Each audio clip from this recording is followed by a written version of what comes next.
Welcome to today's episode of the Dog Training Dogma podcast with your host, Jonathan Katz. With over 20 years in the industry, I've trained everything from pet dogs to deploy with dogs overseas. I've seen it all and seen it most. And I'm really excited to bring this podcast to YouTube and all the other platforms. In with me in the studio, as always, is Hood Rat Heather, a.k.a. the Hitman's Bodyguard, a.k.a. the maker of the clatter sticks. She is the keeper of the decoys, and everyone is better because she is around. And Truth. I'm very happy to introduce my two guests today. Insert laugh track. I mean, applause track, not laugh track. Definitely laugh track. That is laugh track. I'm really proud to introduce my two guests today, Paul Edwards and Jeff Riccio. What's up, buddy? Hello. Thanks for having us. Thank you for having us. Episode 2. Feel honored. It's awesome. I wouldn't have it any other way. I'm really honored you guys are here. To me, this studio is for people that I respect, and to be able to honor and show my respect to you guys. And I think it's really important for the people to hear what you have to say, right? I think this entire thing is that we can just give more information to the masses, right?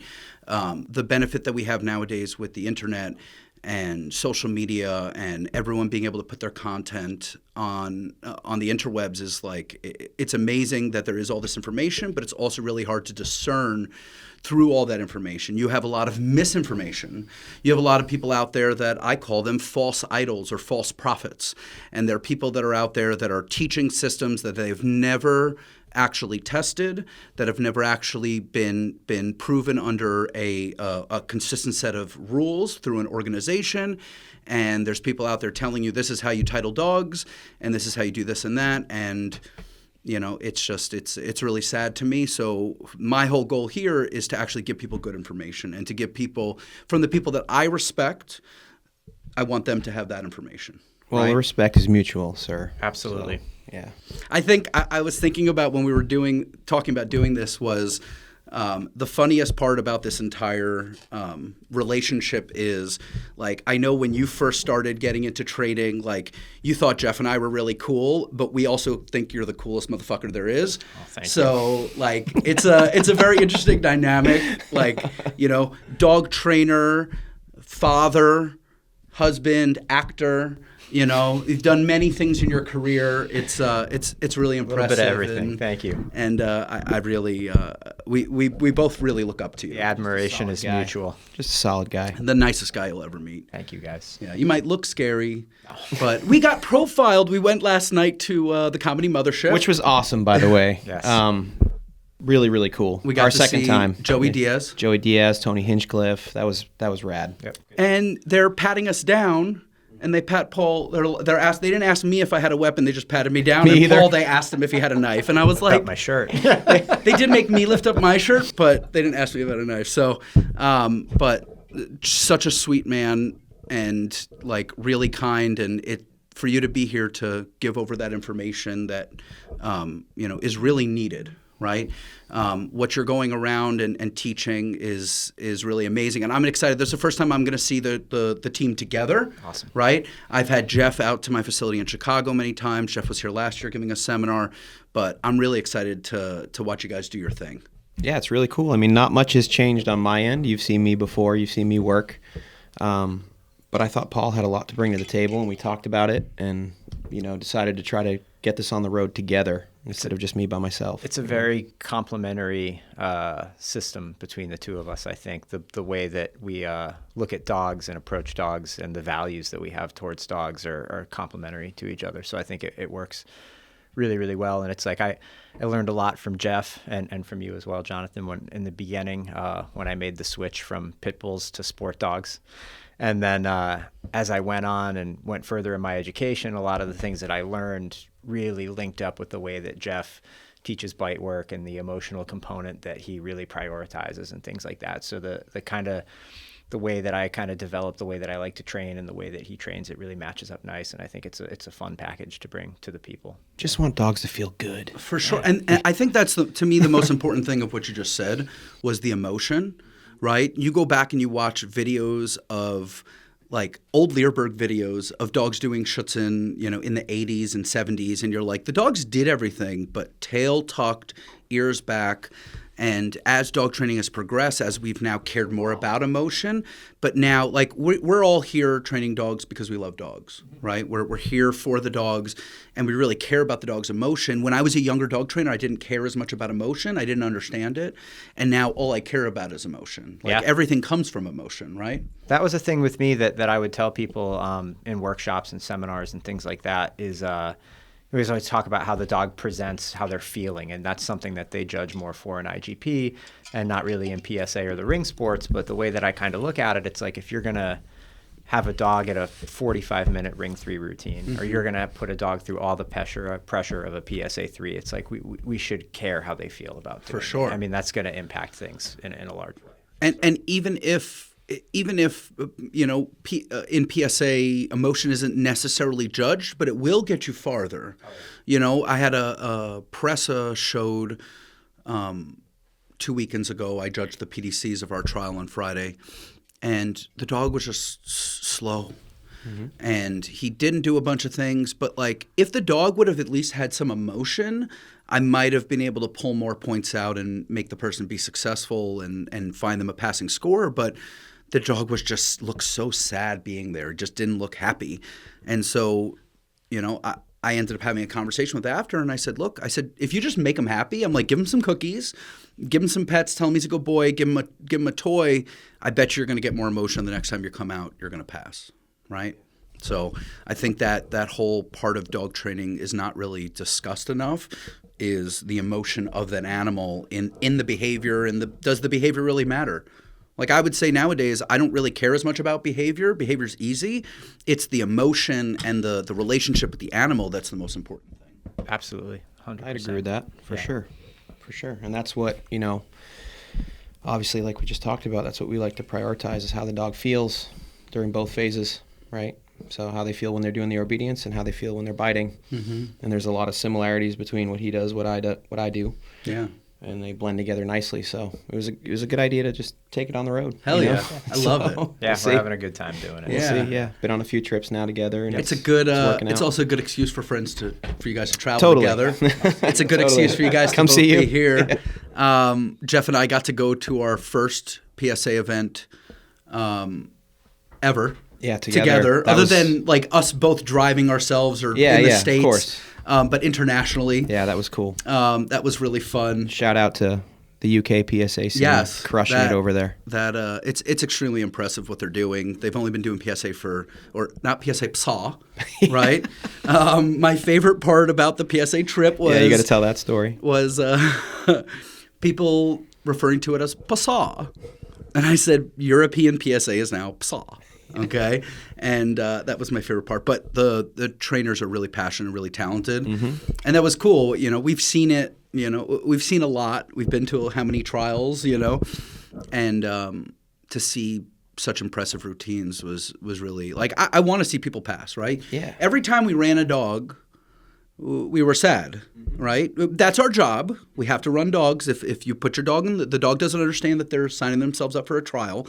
They don't understand that they bought themselves a scorebook. They didn't drive themselves to the trial. Like all of this, they're just, I don't know what I'm doing. Yeah, we like dogs at the end of the day. We like dogs.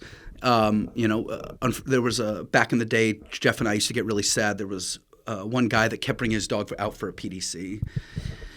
And one trial, Jeff ran the dog, and then the next trial, I ran the dog, and then the next trial, Jeff ran the dog. And we kept going over to him after individually and saying like, hey man, can we help you? And he'd be like, get the fuck away from me. Like he was mad at us. Like we ran his dog. It's our fault.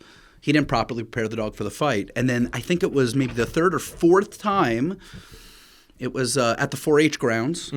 And Jeff and I we had an intervention. And we went together and we're like, please, for the love of God, we hate running your dog. This is really, you're breaking our hearts. Can we help you?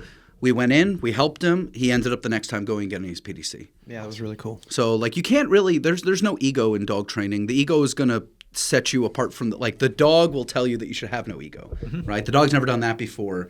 How many times have we heard that?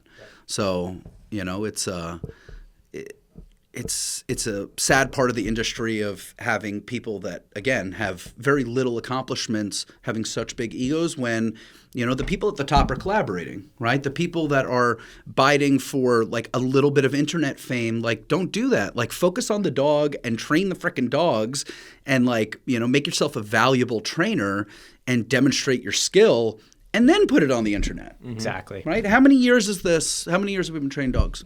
We're 20-something years. Like 18, I think. I think to me, this was the perfect time to now start and do this, right? And my goal is to do, once a week or every other week and really give, informative content with again, people that I respect, because these are, podcasts that I would want to listen to. I love podcasts and I find it really educational, but I find some of them are hard to listen to. And so like to me, the whole goal was to create something that is entertaining with people that are entertaining people and people that are experienced and, I think this whole place is entertaining. Oh, cool, right? The Fun Factory? This just adds to what you're already doing. Yeah. This place is incredible, and the potential here is... I love every second of every day. Even when we have bad days, it's still such an amazing day because we literally, like Heather and I will look at each other and we go, we bought a school. Bought a school. We bought a school. You bought a school. It's like Matt Damon and We Bought a Zoo. Yep. Yeah. And then at the end he succeeds. Yeah. It's kind of a zoo too. Yeah, it's kind exactly. of a zoo, but, There's dogs everywhere and people running around. But it doesn't matter. It's awesome. So it's this is dream making, right? You've been talking about this for how many years are you willing to live, below your means to seek your and reach your goals, as opposed to the instant gratification. It's the slow road. Mm-hmm. Yep. Yeah, the hard way. And when you're also trying to affect an industry, that's like disrupting an industry is not easy, right? And when you're trying to really change the way that people look at education and mentorship and guidance, like how many people leave school, like my goal is when people leave here is they're better humans. Yeah, of course I want them to be better dog trainers, and they will be, but like better human beings and better parts of the dog training community, because there's such a huge toxic part of this industry that it's gross. It's gross, but when people get into the industry and they're like, oh, this is horrible, you go, well, I've been doing this forever and I still love it. I'm just going to ignore the parts that I don't like. And you're just going to like ignore the bad people, and those mean people suck and those people don't matter. And you basically just, you just go and focus on what you're doing. Don't let people rent space in your head for free, right? Like if we really focused on what other people were doing and what other people were thinking about what we're doing, we wouldn't be doing this, right? Like we wouldn't put ourselves out there, but we put ourselves out there because of experience, right? And we're giving over like correct information to help the next generation of dog trainer be the best trainer that they can be. Yeah, absolutely. If we can help them at all, then that's even a little bit. Even a little bit, right? Yeah. And I think you're right. I think so many things get clouded by instant gratification and people seeking popularity and fame and personal validation and stuff like that, where just really just enjoy the process and have fun. Yeah. I mean, it's like it's the coolest things that we get to do. It just really take a minute and sit with that and enjoy it. Put your phone away when you're training. I mean, especially so like people are always talking about how hard it is to get into clubs and to train with good people. Is like when you're there, are you present? Yeah, that and too. Like that's another thing. Like again, social media connects a lot of people and the whole instant gratification thing, but it is hard to get into clubs and things like that. But when you really care and you put in the effort, it's like how many hours have we drove? How many airline miles have we logged? How many people have we started conversations with to seek out information and find good people to train with? I mean, that's like, there's still some old-fashioned networking and work that needs to be done to make that happen. How many beds did Jeff and I share at trials because we couldn't afford to get an extra hotel room? And they're like, they don't have two fulls. They only have one king, and Uzi's sleeping in the middle of us. That's right. That happened. Yeah, many times. I snuggled with Uzi many times. I snuggled with a few of my dogs too. Yeah, yours as well. Yeah. For some reason, the dogs just like to snuggle me. You're just really good at Just snuggling. like a big teddy bear. Yeah. They just want to cuddle me. So this weekend we're here. You guys are here to give a seminar. We have, I think it's like 25 people coming for the seminar. It's exciting. Yeah. Awesome. Some of the people are my people. Some of the people don't train with me on a regular basis. Some of the people I've seen before. Some of the people just come when Jeff's here. Awesome. And that's fine too. That's cool. Right? I'm totally fine with that. Whatever brings people through the door and whatever continues people education, because I think the seminar road as a dog trainer, once you have a foundation, like the seminar road and basically like learning from other trainers on the weekends when you can and get that extra information in is so invaluable to growing as a dog trainer. Yeah. Should never stop. Never stop. I was called, to me, dog training is a train. And when you get off the train keeps going. It doesn't come back for you. Right? So you always be growing, always learn. As people, we should always grow to be a better. Every day I want to wake up and be a better person. Yeah. Right? So, why not as a dog trainer every day, how close? We were talking about, I was talking with Paul about Cheetah. And even though I prefer to train with food, Cheetah is my Puma, my PSA 3 dog Puma to Jeff's PSA 1 national vice champion Ryu, and amazing dog. But I prefer to train with food, and she wants play. And so I'm using play, even though it's not really how I prefer to train, but she loves it, and I'm going to do what she wants to get the performance that she's giving me. We're going to compromise, and I'm going to give her what she wants. And my challenge was she didn't want to take toys in front of the decoy. And I said, well, I don't really need her to take toys in front of a decoy for a PSA 1. It's fine. I'm just going to train it through. She'll get her toys after. She'll take whatever she gets. It's fine. Meaning in relative to bite work. Well, if she knew she was biting, she's like, I'm not taking a toy. In obedience, take a toy, no problem. And I said, well, I have two options. What I would do in the past was I would use a forced fetch. And I would teach her that taking this ball in front of the decoy is a requirement. Or I would do a forced food system or something. And I said, you know what? I'm better than that. I can do this without having to force it. And you know what I did? I backchained it. Yeah. Her reward for a really good set for obedience was I take her back to the backyard, or we go out to a field after we leave the training room or leave the field, and I go off and I play fetch with her. And I just play fetch with her. I throw her a ball. She knows exactly what we're doing. I take her ball away, and she'll already like lead out, and she knows what we're doing. And so I backchained it. When I was done with protection, I started playing. She would play fetch with me because it's a totally different picture. And then I started paying her closer and closer up until I got her where the day I could just drop a ball in front of the decoy and she took it. And I was like, oh my God, it was such a light bulb moment, but there was no force to it. Yeah. It was purely out of backchaining play that I found it so fascinating. And it was, how close can we get to being all positive? Yeah. It's unrealistic, right? Yeah. But the underlying thing is like fostering that genuine interaction over something that she finds really important.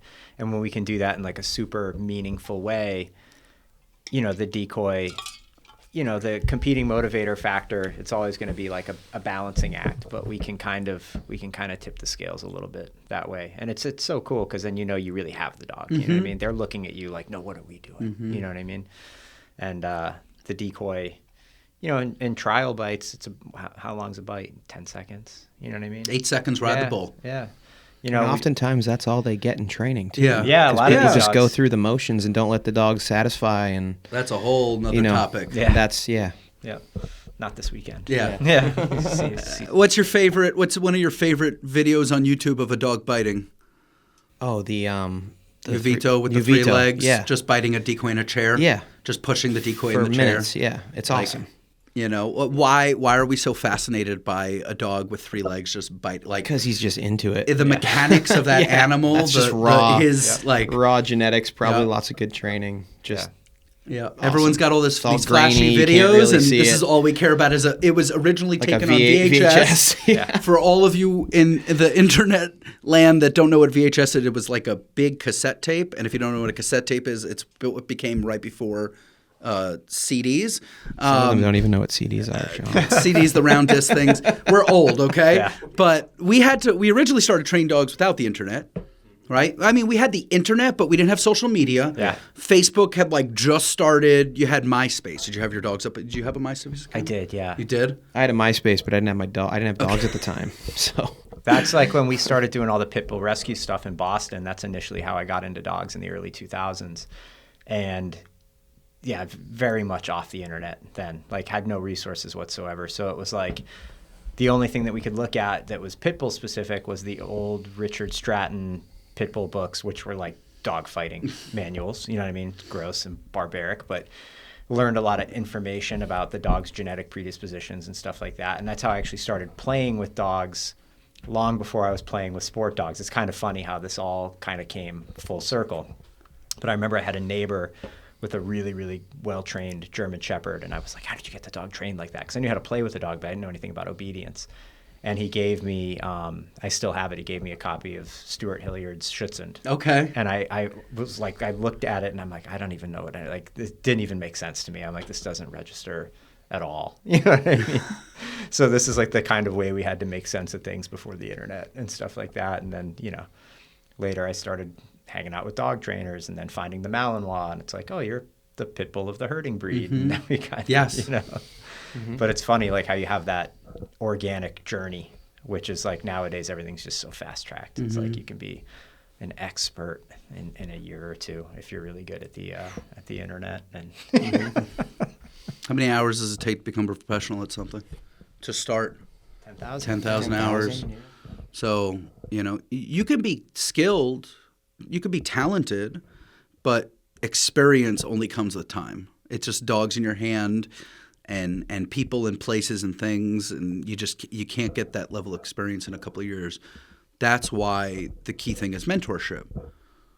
How many trainers are out there right now that would consider themselves self-taught, yet they learned a ton of techniques on the internet from other trainers? You're not self-taught. It's just it's osmosis. Like, it just didn't come directly. You didn't physically learn it from the source, but you still nonetheless learn it. How many dog trainers watched Michael Ellis videos, the 30-second clips on YouTube, and learned something? The 30-second clips and then those 6-hour Learbird Yeah. videos. Yeah. So, awesome. how can, that's how you learn. Yeah. And one of my favorite parts about watching some of the Michael Ellis videos was him critiquing his students. Yeah. Yeah, brilliant. and him watching Lindsay Summers work a dog and be really skillful, and then watching other people make mistakes and him calling out those mistakes, right?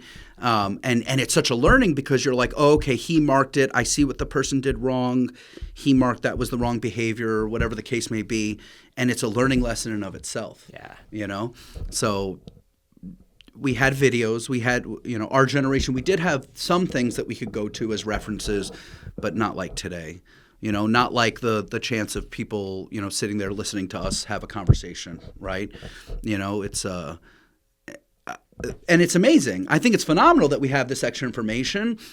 Trainers, they still need to put their time Needs in. a big filter too. Yes, Yeah. it does need a big filter. There's also, system bouncing, right? Instead of sticking to one thing, you're going from here to there to there, again, mentorship. And that's what's funny to me about the system bouncing thing. It's like people trying to reinvent the wheel, when it's like when we look at the things that we know are universally true, like real learning theory, what dogs find reinforcing, stuff like that. I tell people all the time, both you guys included, I've been lucky enough to train with some, high level world champion people. And it's like all of those people train very, very simple, but very, very clean. Their criteria is super thought out. Their timing is perfect, but there's no reinventing the wheel. It's just very, very simple, And they don't argue on Facebook. No, For sure. yeah. I love Jeff chimed in on that one. It's for me it's not about the amount of time. It's not necessarily about the amount of sessions. It's really about the communication with the dog. I would definitely refer to myself as a lazy trainer. I'm not out there training all day. Whereas I see some people and they're like, the dog had 5 sessions today of obedience and it looks really nice. I'm like, maybe I did a session every other day and my dog looked the same. it's about the timing. And people also, it's really cool watching people come and watch us train, is our sessions are really short. I do short sessions, and then we build. You get closer to trial, you have to elongate things, whatever. But like, I'm literally just looking things to jackpot. I'm just looking for things to pay and find those big light bulb moments. And it might happen in 20 seconds, it might happen in 2 minutes, it might happen in 20 minutes, but nonetheless, like, you can build all this dopamine and interaction engagement with the dog. It doesn't have to be long. It's like, Dad took you out and played catch with you. It wasn't about the amount of time you guys played where now your arm is tired and you're overdoing it, or it was just like, oh my God, that was really fun, and all you do is remember the experience, and it could have been a 2-minute experience. Absolutely. That's a pretty good analogy. It's everyone thinks it takes a certain amount of time.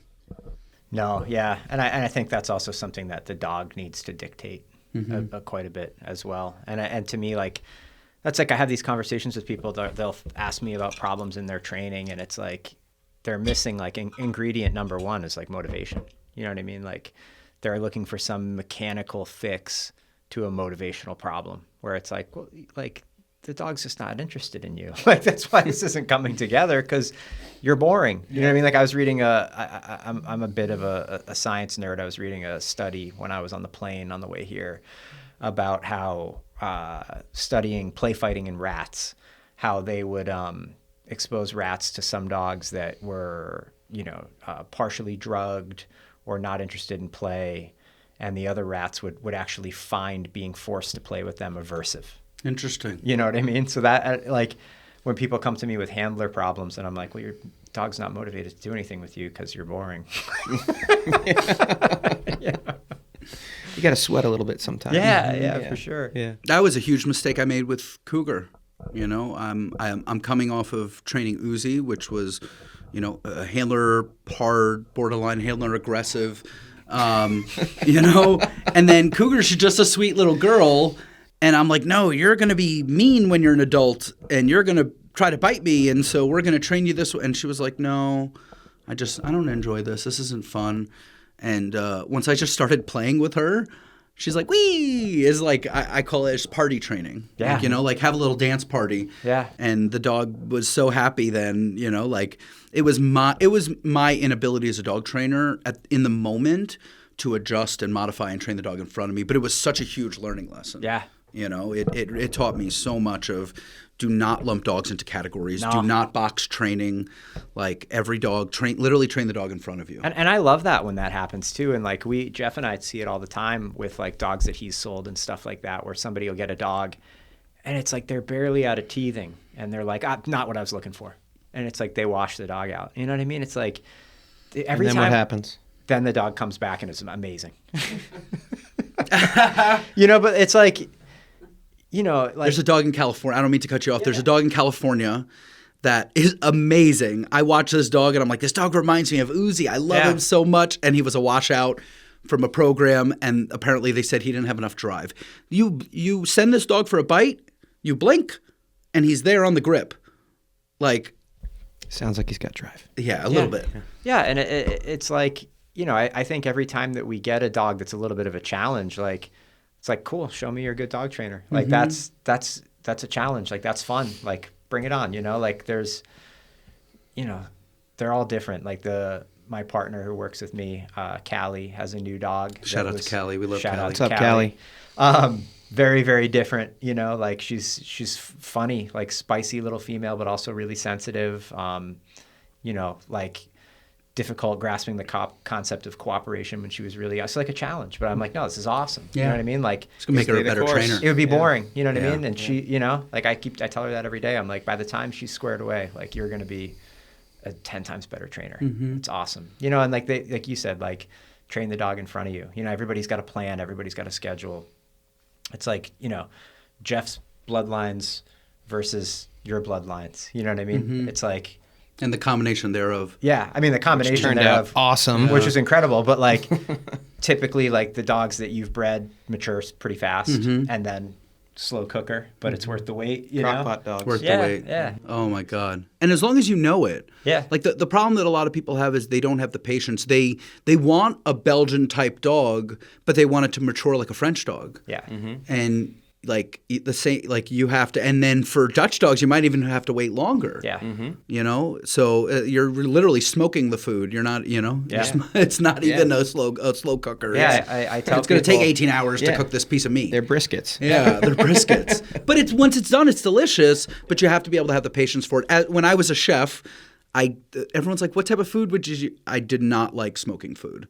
It takes way too long. I don't have patience for that. Yeah. Right. Hence the kind of dogs that I like. Yeah. But with Cheetah, you know, like I knew it was going to take a little bit more time to mature for that litter. They did not bite anything till they were 8 weeks old. They were Yeah, I potatoes. can't tell you how many of my litters, Yeah. you know, They they were don't look super potatoes. hot when they're super young, but I'm just like, wait, just They wait. were confident, Yeah. and they never cared about anything. They slept a lot, you know. And then like at 9 weeks old, they're like, "I bite shit," and then they started biting and biting it, and they're like, "Oh my God, these dogs actually want to bite people," and a bunch of them have live bites, and you know. Yeah. So, but you have to believe in the lines. You have to believe in the trainer. You have to believe in the dogs that you put your time into. I think we have a really bad epidemic of people getting nice puppies from good genetic lines and washing them out. Yeah. Get a puppy, wash it out. Get a puppy, wash it out. Give Get it a a puppy, year. wash it out. Give it a year. Two. Two. Sexual maturity. Yeah. Like, Wait so that long. it's one of, or it's two things. To me, it's either you're really bad at selecting puppies, or you're bad at training puppies, or a combination thereof. Yeah, for sure. I would say for the most part, everyone's selecting good puppies because they're clearly going in and testing their litters, right? They're testing for prey drive. They picked the puppy because they did like it at one point. But I think from there, they just don't know how to raise them. They get upset with them when they're not demonstrating the food drive that they want, so they start starving them. And now you lead to other issues. You know, we don't starve puppies. They're little puppies. You know, you feed them, grow them up, you know. Pretty important. Yep. Yeah. So it's a living, breathing creature, and we're literally dog trainers. We're not trainer dogs. Like it's not about us. It's about the dog. You know, you should be able to train the dog in front of you. And if you keep like in my entire career, I've washed out 3 dogs, and I'm really sad about it. They just they couldn't perform what I needed them to do, and it is what it is. And I found them places that love them more than I did, but you know, like you have to be able to do the job. If you can't do the job, I have no time for you. You know, I have pets. You know, it's so. But I'm so breed for what emotionally you like. invested. Yeah, you breed when for I what buy you a like. puppy, I don't want to wash that puppy out. You know, like especially breeding out of my own lines, breeding out of Jeff's lines. Like, not only do I want to prove the dog for myself and my own program, I also want to prove the dog for Jeff's program. Yeah. Because it's a product there of both. You know. Yeah, absolutely. I had a dog that I raised for somebody else a couple of years ago that was like same thing, slow cooker. Like I didn't do anything with the dog except play until she was like 10 months old. And then I joke with people now, the dog that I have that I'm raising for Mondio and French Ring, that at 5 months old, she was asking me questions. Like she was like, no, we need to turn this up a little bit. We need to do some things. You know, it's like, And hence why people, for the most part, if you gave people a choice, slow cooker or, you know, hot pocket in the microwave, you're like, hot pocket. Like I prefer a hot pocket, but yeah. the hot pockets don't always taste that good, right? To me, it's They're either lava hot or Yeah. frozen in the middle. That's the two. That's the two. Two temperatures. lava pocket.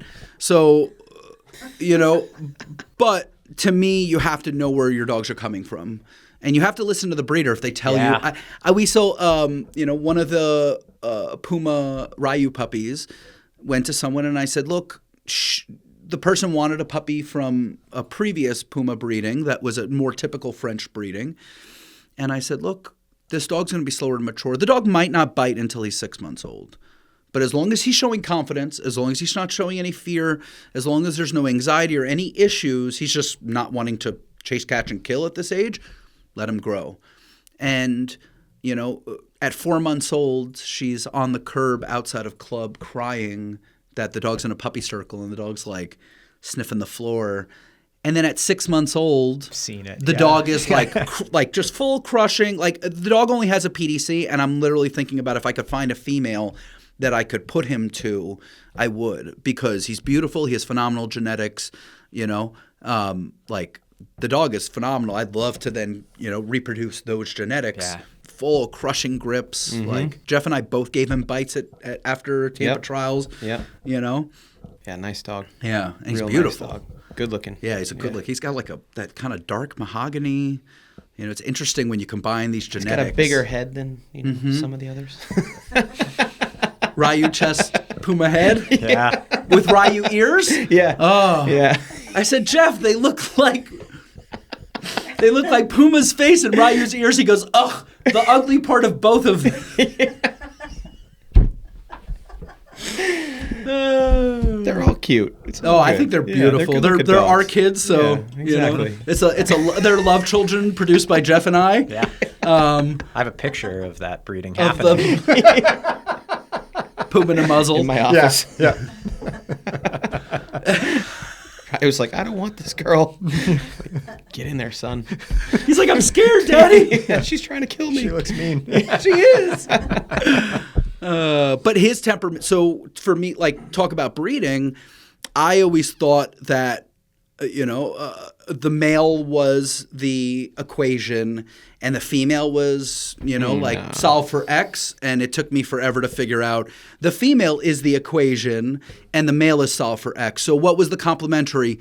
Like Ryu's temperament is a lot more social. He's a ham sandwich, dude. He's than ham sandwich with an orange drink. If you know, you know. Exactly. Right.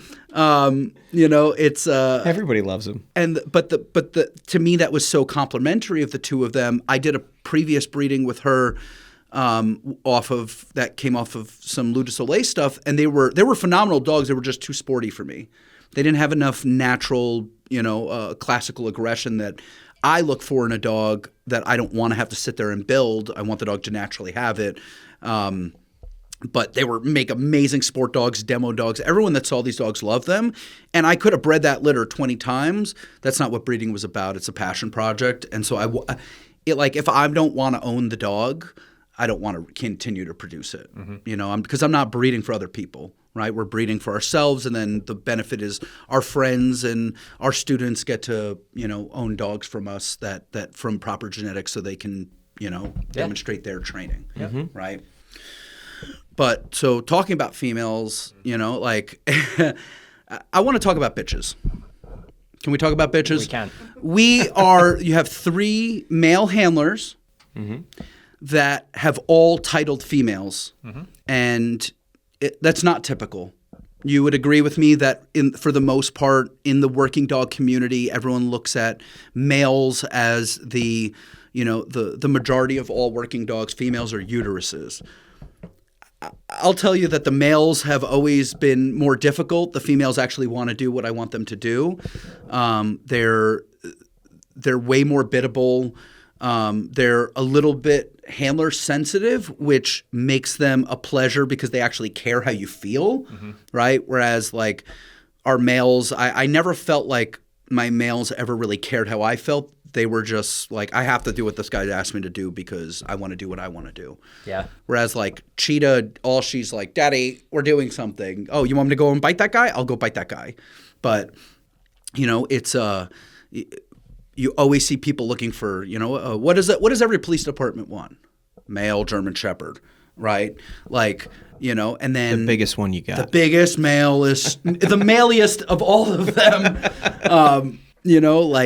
Oozing testosterone from its ears. It's to me, it's females. If you know, you know. Yeah. Yeah, right. Yeah. For sure. No, and I think with that, like you said, like biddable, handler sensitive, but then it's particularly like our dogs, like your female dogs, my Iris's grandmother, Isis. It's like when you would see them in the work, man, it was like the intensity.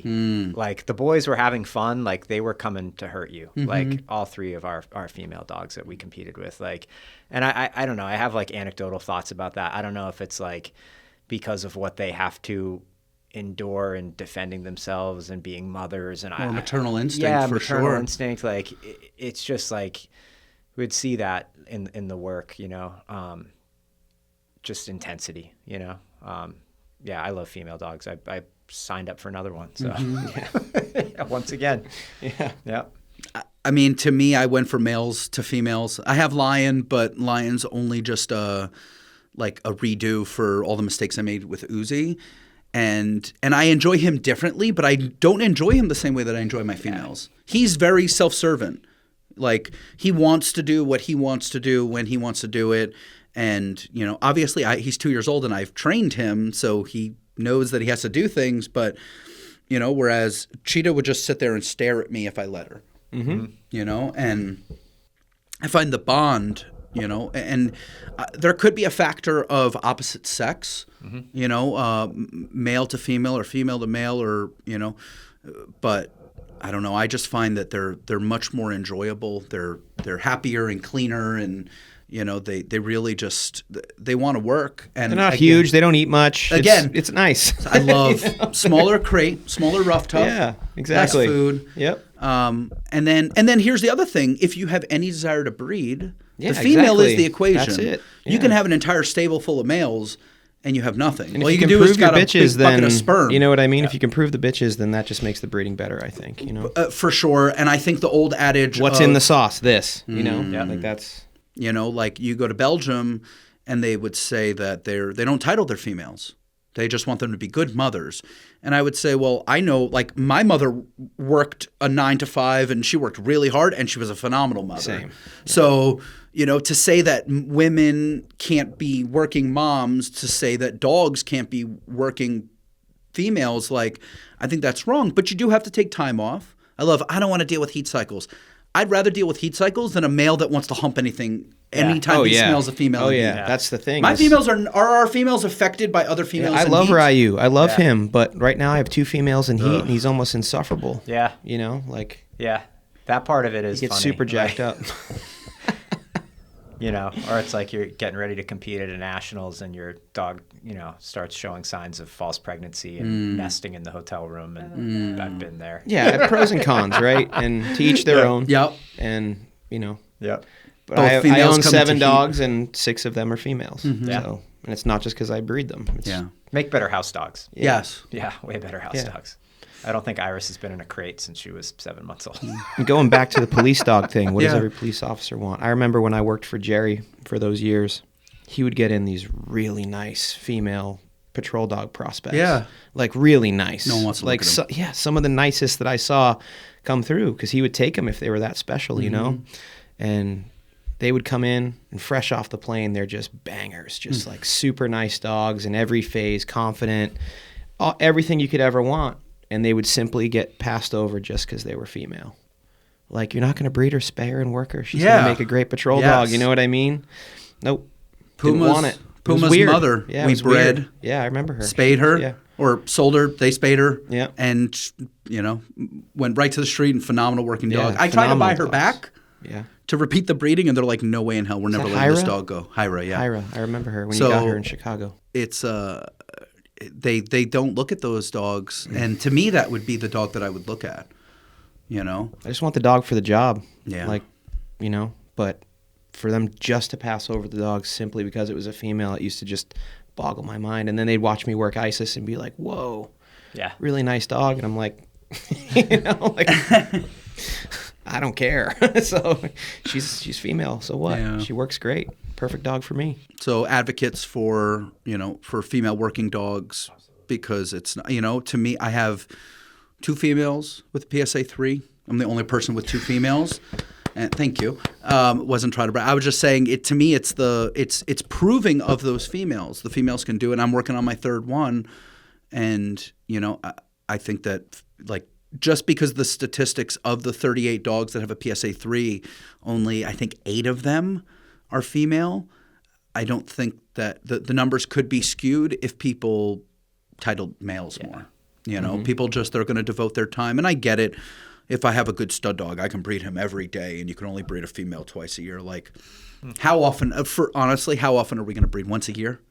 Yeah, maybe. Maybe. Like, Even it's less really now not for me. my main goal. The dog's main goal is to, be my dog and my companion and my protection dog and my sport dog. And, breeding is just a secondary thing. Hobby. Passion project. Passion. Yeah. Yeah, just trying to continue what is good, and preserve what is good. Yeah. I mean, how many times have we sat down and just drawn a roadmap of like bringing the genetics out X amount of generations and then bringing them back in. Yeah, and how to outcross and bring stuff back, and it's super fun. And not everybody thinks about it like that.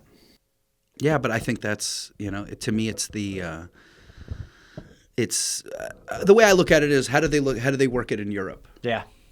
Right? Everyone wants to reinvent the wheel. Anytime someone tells me they're working the biosensory program with their puppies that was created in Lackland, and I go, what's the failure rate of that program? 90%?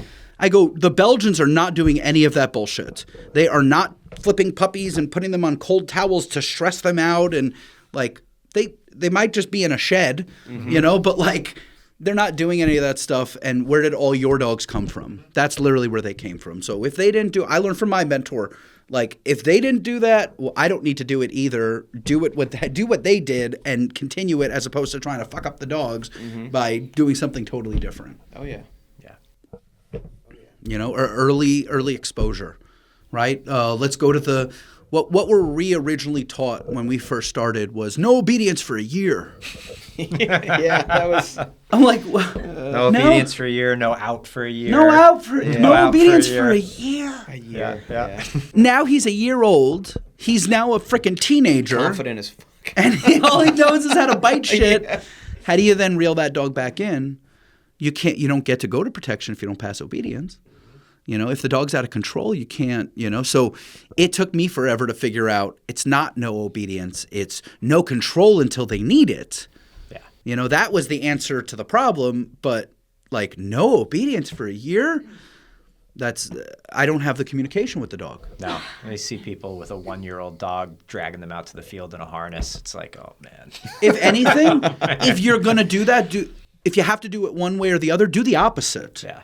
No bite work for a year, just obedience. Don't suppress drive, right? Build it with you. Right? And then add the bite work when they're sexually mature, but not the opposite. But this is what we were taught. So when the people that had more experience than us told us to do this, what are we going to do? Say, no, you're wrong? Yeah. No, don't do that. No, that's bad. But when do you know this information? A year later. Mm-hmm. A year later, you go, I got this big out-of-control dog, and I can't.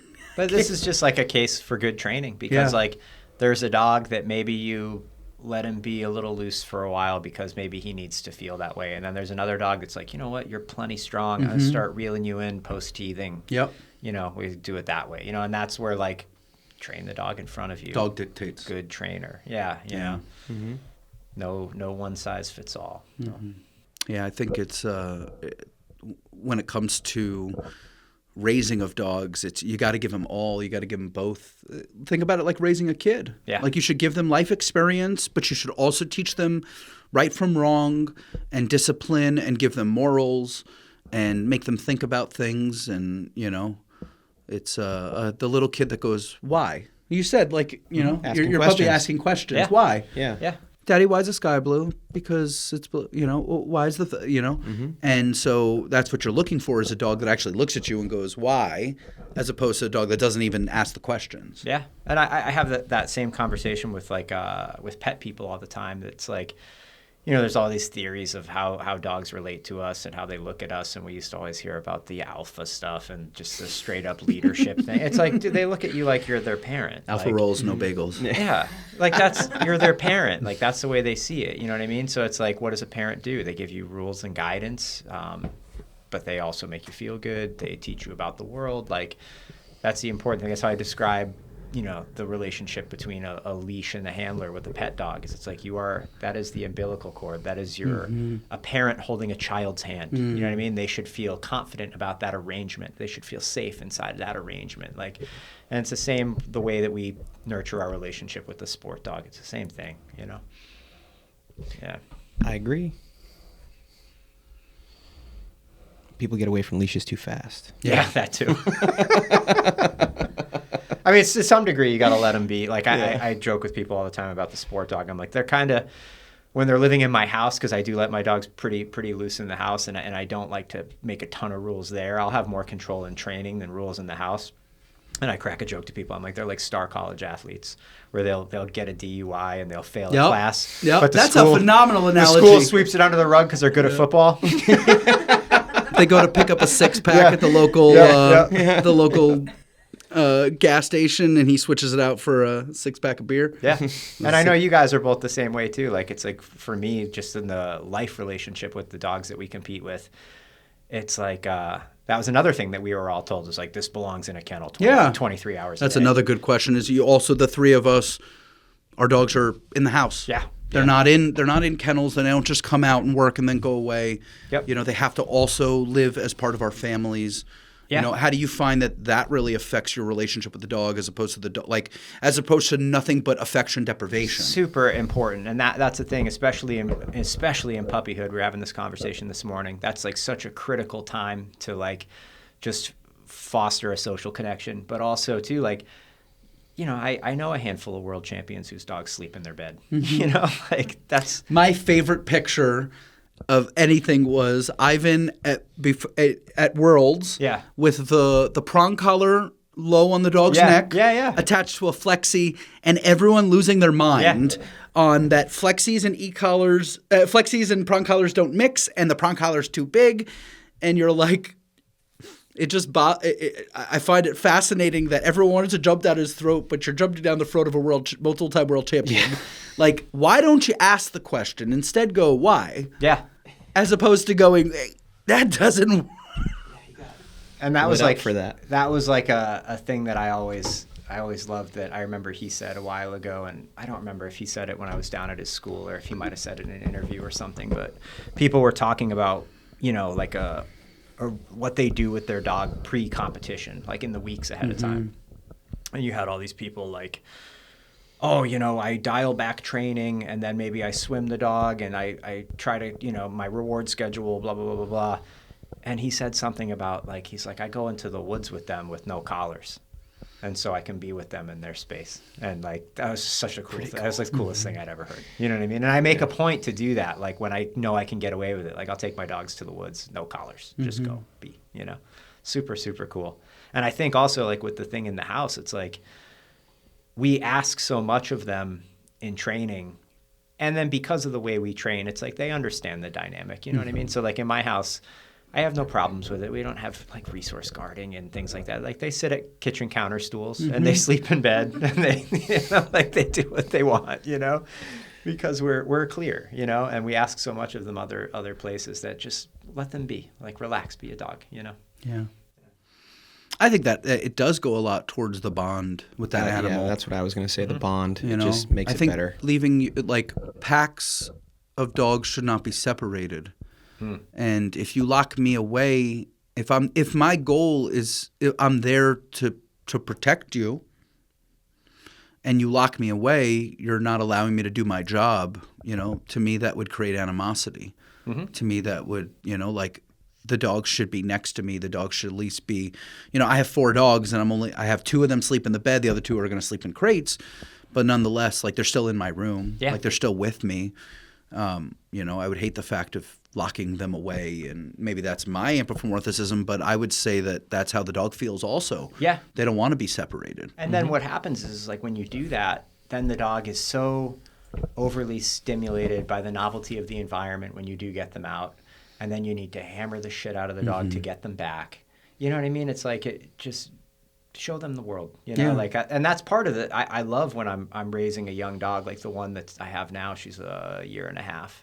And it's like, she spent the past 1.5 years, it's like, been on the road to a ton of seminars. She's gone in and out of a gang of hotels, done a bunch of demos at different facilities. She's been on a dozen fields. She's been on airplanes. It's like, that's part of it, you know, like, it's part of enjoying the companionship of a dog, but it also builds a better dog for the things that we're trying to do, because you have that, like, okay, we've done everything together, you know, it's important.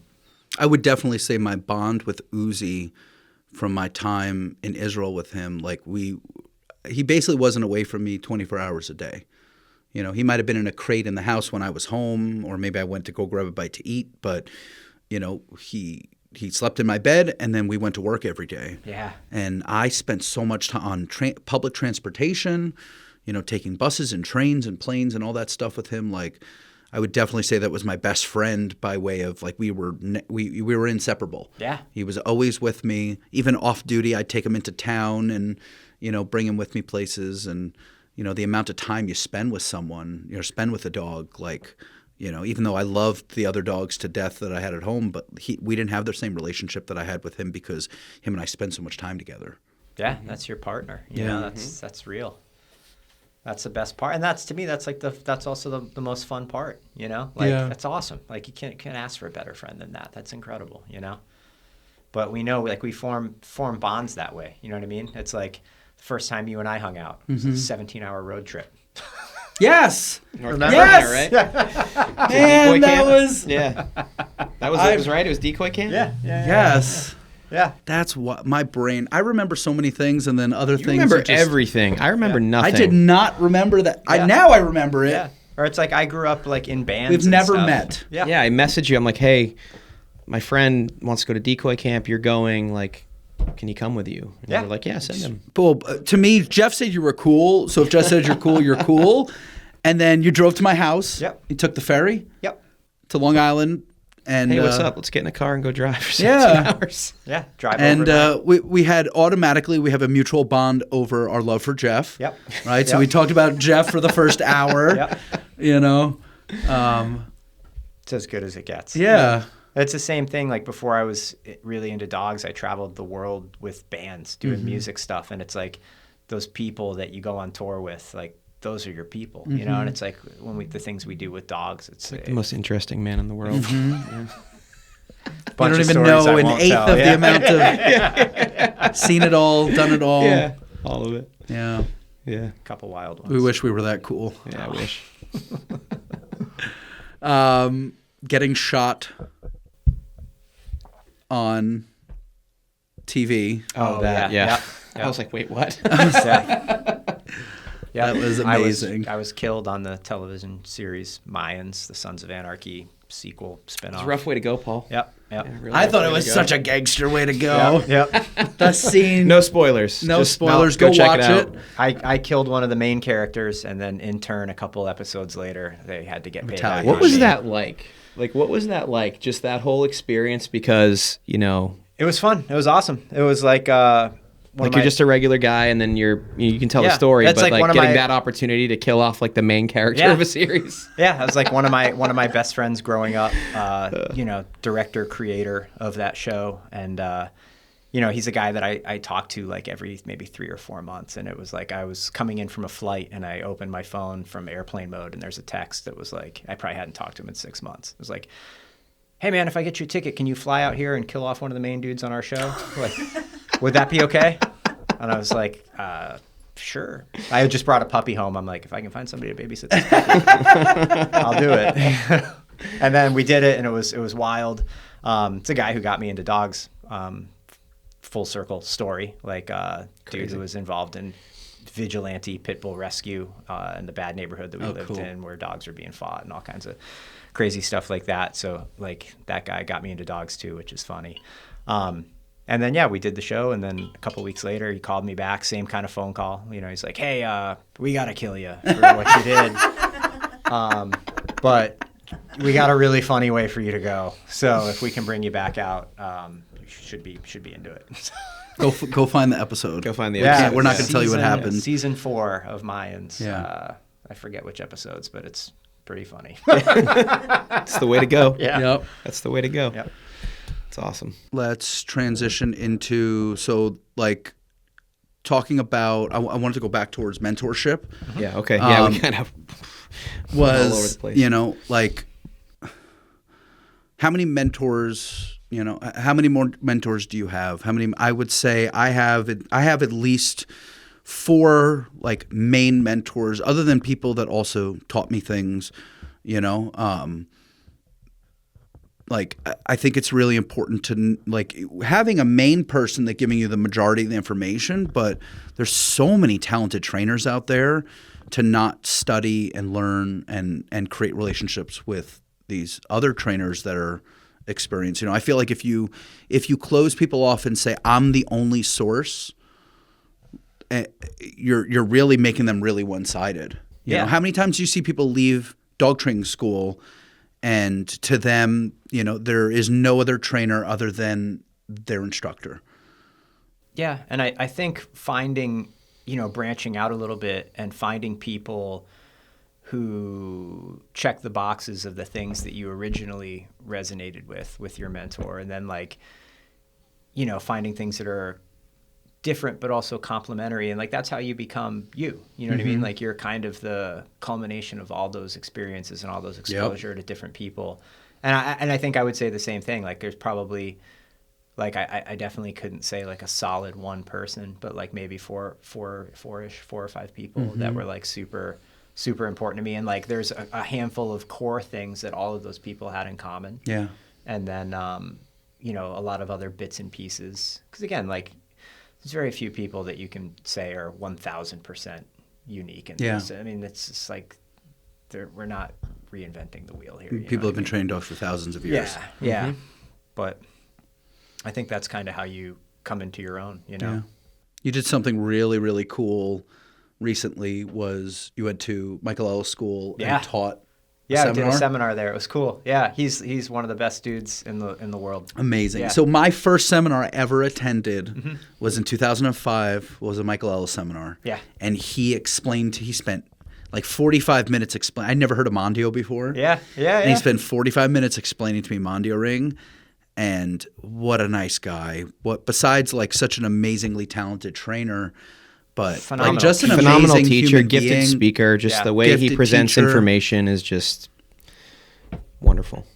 So easy to digest. When we came in, for everyone that doesn't know, the podcast studio is in our big gymnasium, and so when you walk into the gymnasium, you have big trophy case in front of you, and I'm starting to build what I'm calling the Suitsonian, which is the Suit Smithsonian, is influential bite suits in history. Yeah. Right. And so far I have my own, and I have I was gifted by my friends Dan Yankees, Chris and Eileen. I love those guys. They gifted me one of Michael Ellis's old suits with the Lou Soleil logo in the back. And so Paul took a picture of the suit, and he's like, "Look, it's in Jonathan's school." Yeah, it's awesome. To me, it's to be able to honor the people that I respect. Yeah. And, to me, it's to honor the history of dogs and history of dog sports and history of the trainers that, got us all to where we were. Because we all watched Michael Ellis videos. Yep. We are all a product, whether he was not any, wasn't my direct mentor, but that man mentored me whether he knew it or not. 100%. And so he's huge influence in a lot of dog trainers coming up. And so I went to jelly school is you're like, I'm going to teach a class at Michael. I'm like, oh my God, that's so cool. Yeah. It was pretty awesome. He's one of the nicest dudes in the world. Sweet. The way that he teaches is incredible. Teaching, public speaking, it's there's nobody like him. He's unbelievable. Learned a lot of great things from him. Learned a lot of great things from Ivan. Learned a lot of great things from the dudes at this table. Like I said, I made the switch to go train for Mondio. So Joel Clark is just unbelievable dude. Shout out to Joel. We love Joel. What's up, Joel? Joel's amazing. It's the first time I've ever looked at someone's resume on paper and said, this resume shits on my resume. It's pretty gnarly. Very impressive. Very impressive resume. The amount of accomplishment at such a young age, such a talented, gifted, hardworking. None of this is just natural skill. It's fucking time and dedication and hard work, and it's such an amazing trainer. I love, and to me, the fact most of my experience with, I would say trainers from not in the States is most of them want to all put their program in your dog. Yeah. And the fact that he has the ability to just train with the person in front of them and coach, and if I'm going to train Ring, I'm going to train Ring the way I want to. Yep. This is my choose your own adventure story. You're not going to tell me how I'm going to train my own dog. And, training with him was such a pleasure because he lets me train my dog the way I want to He'll work train. with you, and he shows up for his people. Like that dude is a real coach. Yeah. Like, he's a real coach. Like, Look how many people has he put on the world stage? Yeah, there's a gang of people going to FMBB now from that train with him, I was so honored when I found out that Carter, shout out to Jordan, who's Joel's apprentice, found out that a dog that I bred was now being mentored by Joel, and then he's going to put the dog on a world stage. Yep. I've never had a dog that I bred before on a world stage. Like, it was such a tremendous – and when people see the dog and they're like, oh, yeah, Carter. And they're like, oh, Carter's from you? I'm like, yeah. It was so – it's like a grandfather being really proud, It's such a cool experience to see, the dogs go back to Europe. Right? Do we have to go to Europe anymore? We can. We can still go to Europe and bring more lines, but realistically, we have lines here, right? They've been, do we need to reinvent the wheel? Like, they invented the wheel a long time ago. Why can't we just keep that wheel going? You're not going to make the dogs any better than they were in Europe. So figure out how to reproduce what they were doing in Europe. Like. My main mentor, Waleed Malouf, he imported stock and then brought them here and started breeding. There's no reason to have to go to Europe after that because you brought the dogs and now we produce them here. Yep. As long as there's, sports that are testing them for sure adequately and not in an abbreviated fashion. And there's really good Malinois programs out there right now. Yeah, a lot of them. For sure. There's a lot of questionable ones, but there's a lot of good ones too. For sure. But everyone wants to be a breeder nowadays. It's on wild. social media. Yeah. How many people? Social media. Yeah. How many people go out and you now look at them and they have a stable of 15 dogs in their kennel, but never produced a litter, and they're just collecting dogs to breed. Like, slow your roll. Like, start with one. Yeah. Do one. Get one female. That's worth Do it. one breeding. Yeah.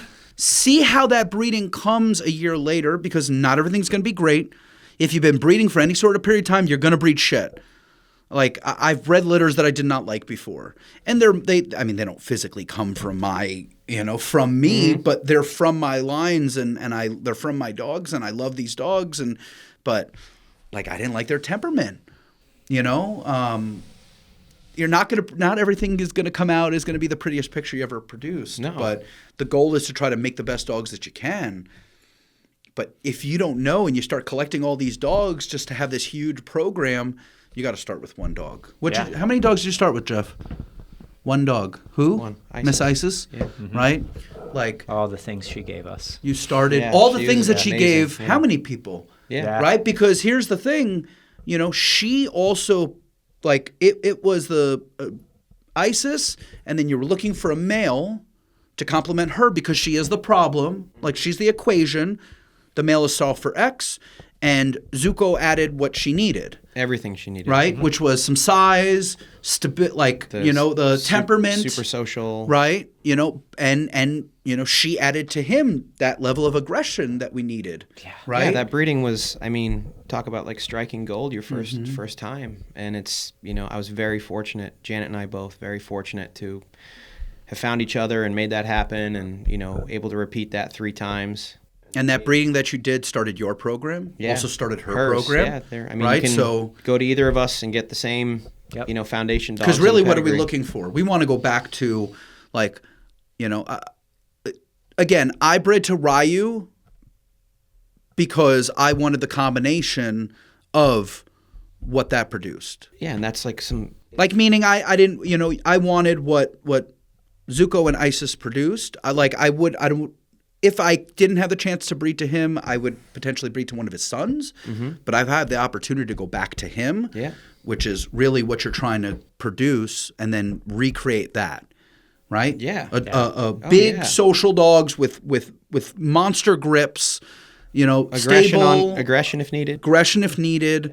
It's to me, it's environmentally bomb-proof. Bomb-proof. Yeah. The dog can take a car going 45 miles an hour and still live.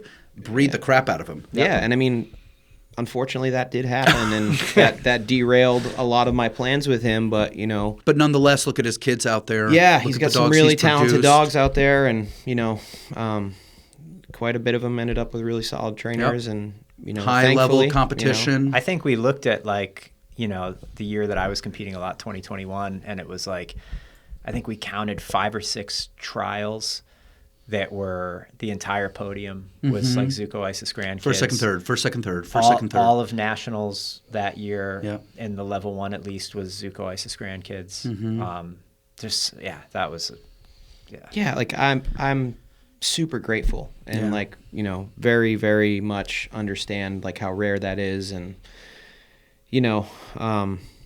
but breeding is just a passion for me, and I don't do it a lot anymore for various reasons. Yeah. But I'll breed for myself. The people is the reason why I stopped breeding. Yeah. The people. I mean, I got a friend right now. Well, we all do. A mutual friend dealing with some stuff. Yeah. Somebody trying to break contract, and that that happened to me a lot, and it's frustrating. I don't like the stress attached. You try to it, your and- hardest to vet the people as much as you can. Yeah, I mean, this is a whole conversation we can have, but it's just like, to me, the pain that comes with when things go bad, Yeah. the stress is just not. If you care, Yeah, when you care, if if you I don't didn't care, then you go, he's a washout, send him whatever. back or put him down and Yeah, get whatever, another dog. you know? Like, no, give me my dog back. But yeah, And the person won't give you your dog back. yeah, They're yeah. telling you they don't want to keep it, but they won't give it back Yeah, to you. our friends dealing with that right now. Like somebody We've- signed on the we've both dotted dealt with line. that. And, yeah, somebody signed on the dotted line. These are the terms. What about the They don't dog want of the yours that dog got and- stolen? Yeah, I had a dog get stolen from me. Find out it's with another trainer. Yeah, Won't Yeah. give you your dog back. nope. Even There's though the person signed a contract. Yep. Yeah, and it's just Possession's 9/10 of the law. yeah, for sure. Yeah, that's and right. I get it, but Yeah. it doesn't make it any easier to process, Yeah. and like deal with. It's just stressful because you care about these little critters. You know what Yes. I mean? You got them for the first 2 months of their life, and You're one all that the brought 'em thought into that went the in world. behind them, and you try so hard to find the right person, and you vet them, and you do your best, and you make sure they have a training plan and a club and all these things, and either they don't mature quick enough or whatever reason, doesn't matter the reason, and they want out of the dog, and then next thing you know, the dog's somewhere, and you're like, hey, you signed, I have first right of refusal, like why isn't the dog back with me? Like, oh, Here's a story. I wanted more money, like It doesn't work that way. doesn't You work that literally way. said the contract you signed. you signed a contract, you don't get knew- to make up your terms after. My but contract says so I many won't give people you do. any money back. Yeah. Like you had to be okay with this when you signed that you're Yeah, and you know the terms. Why are we really doing that? Because we want people to invest in the dog. Be If serious, I yeah. don't think that this dog has any monetary value and I have to either like be invested in the dog or not, I mean, are you not now like you're telling people, hey, no, you really have to be invested in this dog because there's no monetary value. Right. It's not like raising a dog and go, if he doesn't work out, I'll sell him. You can't go into that with a dog from us. No. You have to know that this dog's got to come back to me, and I'll replace it. Yeah. Because a lot of times people are going to wash out the dog, and then they want to hide the dog. They want to put the dog somewhere where no one will see it. It's in an active pet home. No, give it back to me so I can title it and I can smack you with it. Yeah. Right? Because you said it sucks. I'll show you that it doesn't suck. Yep. Seen that Right. done a few times. We sure have. You know, Yeah. Puma's fun fact every year I showed her at Nationals is she's Puma an is a example. washout from Can't do IPO. Can't do IPO, not strong enough. Not strong enough for And I IPO. will tell you that the trainer that was decoying for her, world renowned Schutzen trainer, she just didn't want to be whipped. She just did. I mean, I don't like being whipped. That's not my kink. She don't have that kink. So find another way to train her. Yeah. But if she doesn't fit into system, we throw out baby with bathwater. Like, this is the system. Now, train the dog in front of you. Right? So we all have our ways that we prefer to train, but it's really train the dog in front of us and then train the person in front of you. Yeah. As coach, like, we're all coaches, right? And, going back to what I was saying before was like we're trying to help affect the next generation of dog trainer. To me, starting a school for dog trainers was not to redo anything that anyone else was doing, was to do something totally different. There's Yeah, a you're lot giving of a little bit of a different experience here. there's a lot of phenomenal dog training schools out there, but I wanted something different. I wanted a different vibe. Yep. Right? I wanted a school vibe. I wanted you to feel like you were on like a college campus and not, feel like you're in an industrial building. So you literally bought a school. Right? We bought a school. You bought a school. You guys bought a school. And I think that theme is common among all of us here at the table. Is it's like, you're genuinely doing it for just like a love of the information. It's like I think this stuff is so cool. I want to share it with people. Yeah. And it's like if I can make it my job to share it with people, like that's so awesome. Yeah, we're lucky. We all love what we do. Yeah. And that's also really important. You got to love what you do. I'm so honored that I'm at the point in my career where I can actually like teach people, because even though I love working with dogs, but to me, you're going to affect so many more dogs by affecting the people than affecting the individual dogs.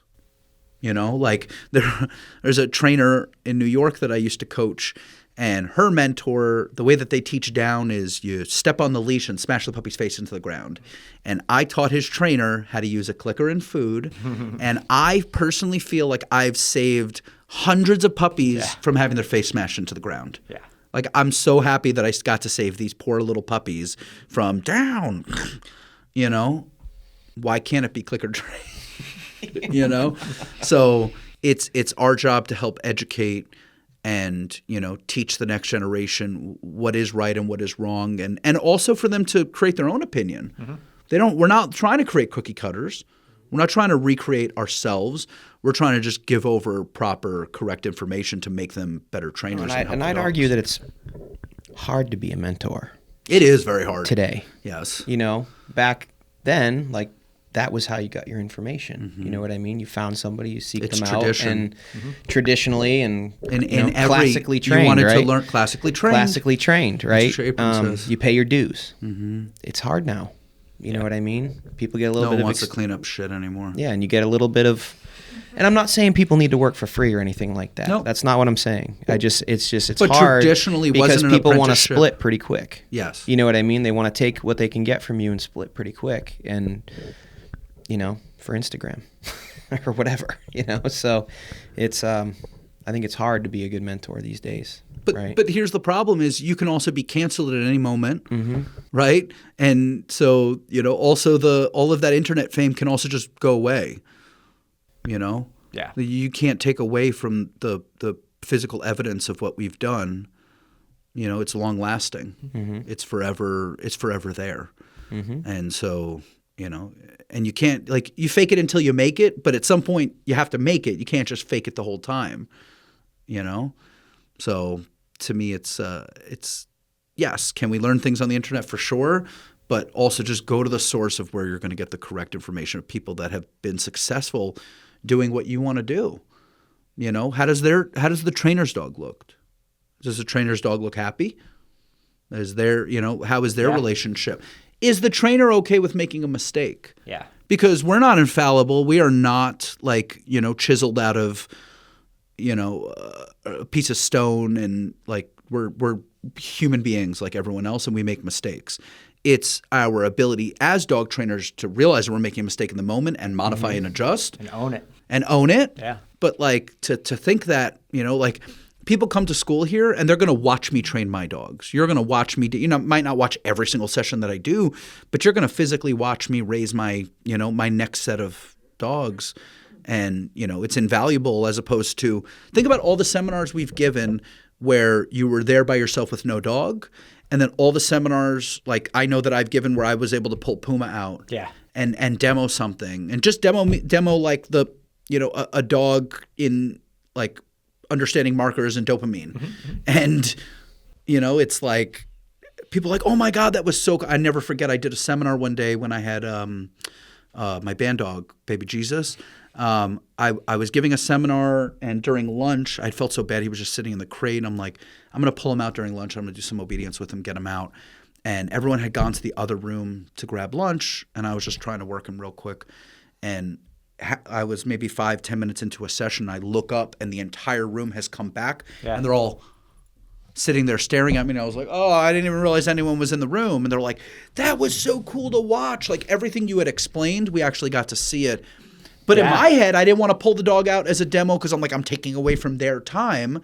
They actually would have learned better if I would have pulled them out and demonstrated in front. I still demonstrated it, but not in the moment that I could have. I could have explained it and then pulled them out and did it at that Super moment. important. And that's like a funny thing with me too, is like, and unfortunately we didn't get to bring dogs this weekend because we were Next time. flying. Next time we'll drive out. Next time you're going to drive out, you're going to spend some more time. But that always like, and then also too, like doing seminars, like I still, like I've done a bunch of them and I still get, like, it could be a room of 5 people. I still get nervous. Like, it's just, public speaking is not my jam. And having the dog with me on the road and either doing a play training session with my dog right before, or like as an intro, like makes me chill out. It's like takes the edge off. It's another case for playing with your dog. Yeah. Emotional support dogs? Yeah. It's like makes me super relaxed before I get to talk to a room full of people. So I would say that all of our dogs have all made us better people. 100%. Right? Yeah. You know? And again, we're here for the dog. Yeah. You know? That's why I called school is Dogma. Right? You know, it's it's about the dog. We're all here for dogs. You know, the building out the cafe is going to be a dog-friendly cafe. Like, be able to take your dog and put it on place and eat some lunch. Yeah. You know, like it's a vibe, right? And that's the goal, is the vibe and you know, comfortable learning experience, comfortable learning environment, bringing in other talented trainers, because I'm not the end-all and be-all. I'm not the only. It's bringing in other people that I respect to teach the people around me, you know, and it's like Isaiah has a working spot this week, and he's so excited. Yeah, it's gonna be right. fun. And I'm so excited for him because he gets Is he working to have his Malinois? So he's going to actually do Alternate? He's going to do alternate because he wants the experience. Yeah, I get it. Cool. He wants help with both dogs. Yeah. But I'm here for it. He was like, "Hey, can I do one day one and one day?" Yeah, And I said, we got all the time for every that. day is a different experience, and I'd rather you get the most out of it as a trainer because he's doing so well. It's like, Yeah, shout out to you know, Isaiah. Shout out to Isaiah. He's killing it Isaiah's right now. amazing. He's killing it. I learned, and we're talking about mentorship. I was trying to figure out what makes a student feel like they don't need the mentor anymore. Because yes, should trainers be self-sufficient? 100%. But what gets them to the point where they feel like they have absolutely no need for you anymore and you're of no value to them in their life? I think it took me forever to figure it out. I think I know what the answer is. What is it? Empathy. Isaiah has such a high level of empathy. That's what keeps him grounded. That's what keeps his head, is always trying to be a better person for the dogs and always want to be a better dog trainer, as opposed to, I now have a certain level of status that I'm just going to run from this off of this status, as opposed to continuing to learn and continuing to build. Because if I'm still learning, all of my students should still be learning. If I'm never going to stop, they should never stop. Yeah. Right? And that's a super valid point. And you can see, you know, that really highlights who the really dedicated people are, because like Jeff and I have talked about this, is like we've had people come see us that have been around longer than us. You know, like I'm always honored. It's a huge honor. yeah, It's it's huge a huge honor. And like, but like People with PSA 3s showing up to my seminar, I'm like, what? yeah.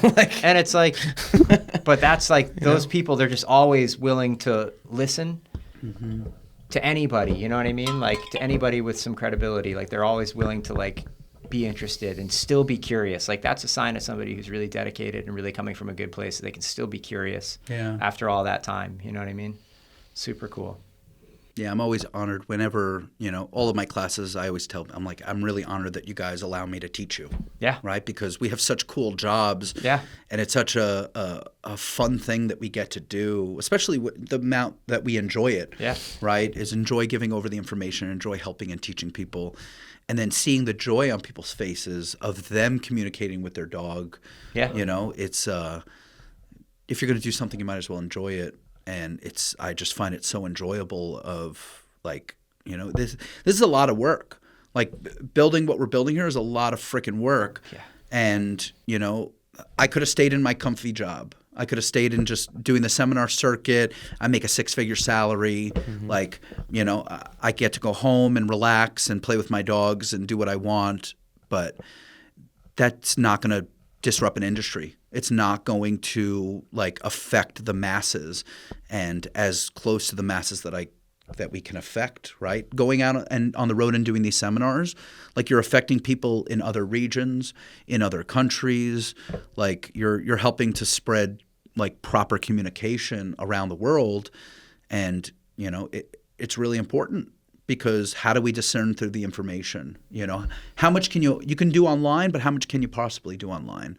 Dog training is a physical act, right? So you can learn concepts and understand theories and watch someone do it, but you have to physically do it, and you need someone to physically, like Michael Ellis showing me in 2005 how to hold a tug, right? And holding a tug like this and not holding it like this and getting bit in the hand.